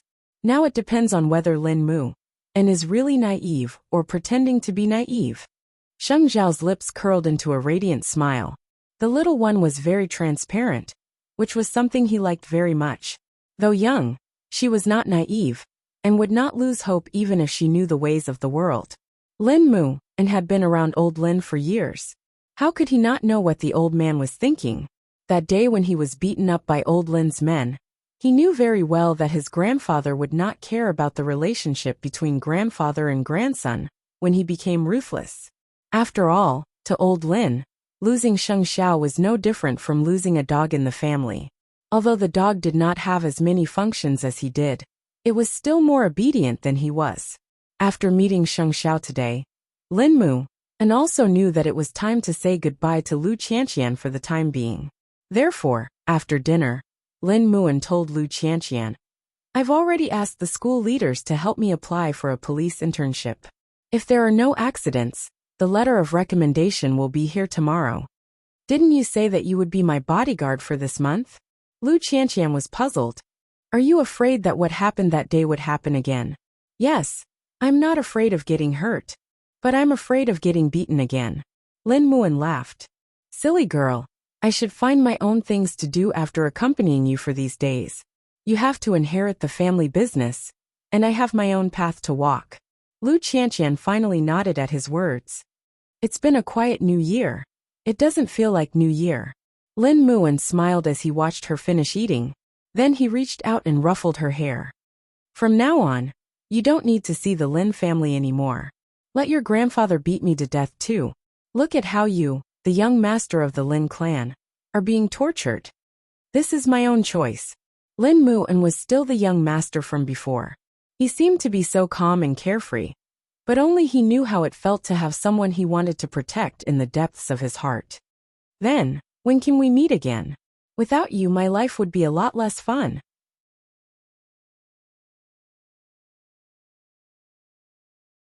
Go and make more shady friends, I'll definitely appear. Lu Qianqian laughed as well. But in fact, both of them felt empty and upset that night. The next morning, the Su family. The results of Papa Su and Su Yihong's tests should have taken 3 days. But since Papa Su had secretly rushed them, the results were out in 2 days. Mama Su quickly went to the identification center to get the results, and sent it to Papa Su. When Papa Su saw it, he was shaking with rage even though he was mentally prepared. Think about it. It was one thing for him to raise someone else's son for so many years, but his own son was abandoned by this pair of father and son. If it wasn't for Jing Yun's luck, he wouldn't even know that his own son had died outside. And now, this pair of father and son were scheming against Su Holdings and trying to seize power? Although Papa Su usually didn't have a temper, it didn't mean he could tolerate such things. Since his own eldest brother had almost ruined his family, he would be letting down the trust he had in them over the years if he didn't retaliate. Not to mention the hardships Jing Yin had suffered outside. Hence, he quietly went to Jing Ting and got his lawyer to meet him. Then the whole family sat down and told the lawyer the whole story. The lawyer was an exclusive member of the Su family and had a good relationship with Su Yihong. Even so, he couldn't help sighing after reading the test report. Chairman Su, I've watched Yihong grow up too. It's too scary if he really is that good at hiding things. Now, you just have to tell me what is the truth behind his relationship with my eldest brother. Papa Su was utterly disgusted now. The son he had loved for so many years was not his own son. Any other man would never be able to stand it. I'll do my best to pin it on fraud. That way, all movable and immovable assets and shares that Su Yihong has enjoyed as your son should be frozen. Your eldest brother is privy to the matter, and it would be easier to pin him on fraud than Su Yihong, since it depends on whether Su Yihong is being proactive or passive. In private, I suggest you talk to your eldest sister-in-law about this. She might be able to provide you with more evidence. Also, keep an eye on Su Holdings' accounts. Well, I'll have to trouble you with that, Lawyer Rong. Papa Su said. Sigh. I really pity your real eldest son and third son. That father and son are really out of their mind. After the lawyer left, Papa Su couldn't help hugging Jing Yun. I've let you and your eldest brother down. You and your eldest brother have suffered. This has nothing to do with you, father. If that father and son hadn't been up to no good, eldest brother and I would have been fine. Although you're comforting me, I still feel guilty. Don't worry, I'll definitely give you an explanation. I'll have a board meeting this afternoon, and you should come back and help me. What do you want to do, father? What do I want to do? Papa Su turned to his wife. I'll have to trouble you with this, Mayam. And Feng. Can you still contact Su Yihong's mistress? She's overseas now, but she's married to 3 other men. None of them are happy, and she even has a mixed-blood son. Can you convince her to come back as a witness? She won't be able to escape if eldest uncle charges her with fraud, which is why she would never help us. The best way is for them to fight each other, and things could only get out of hand that way. That's settled then.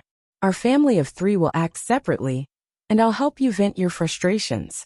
Su Yihong believed that he held a threat against the Su family. That was why there was a chance he could stir things up. Still, that was because Papa Su was still wary of his identity. You're tuning in to the Li Mei's Wuxia Whispers YouTube channel. We're so grateful for your support, and don't forget to subscribe to join us on this incredible journey through captivating stories. Your generosity through donations truly makes a world of difference, as it's the primary source of revenue that allows me to expand and enhance this channel for you. Thank you from the bottom of my heart for being a part of this adventure.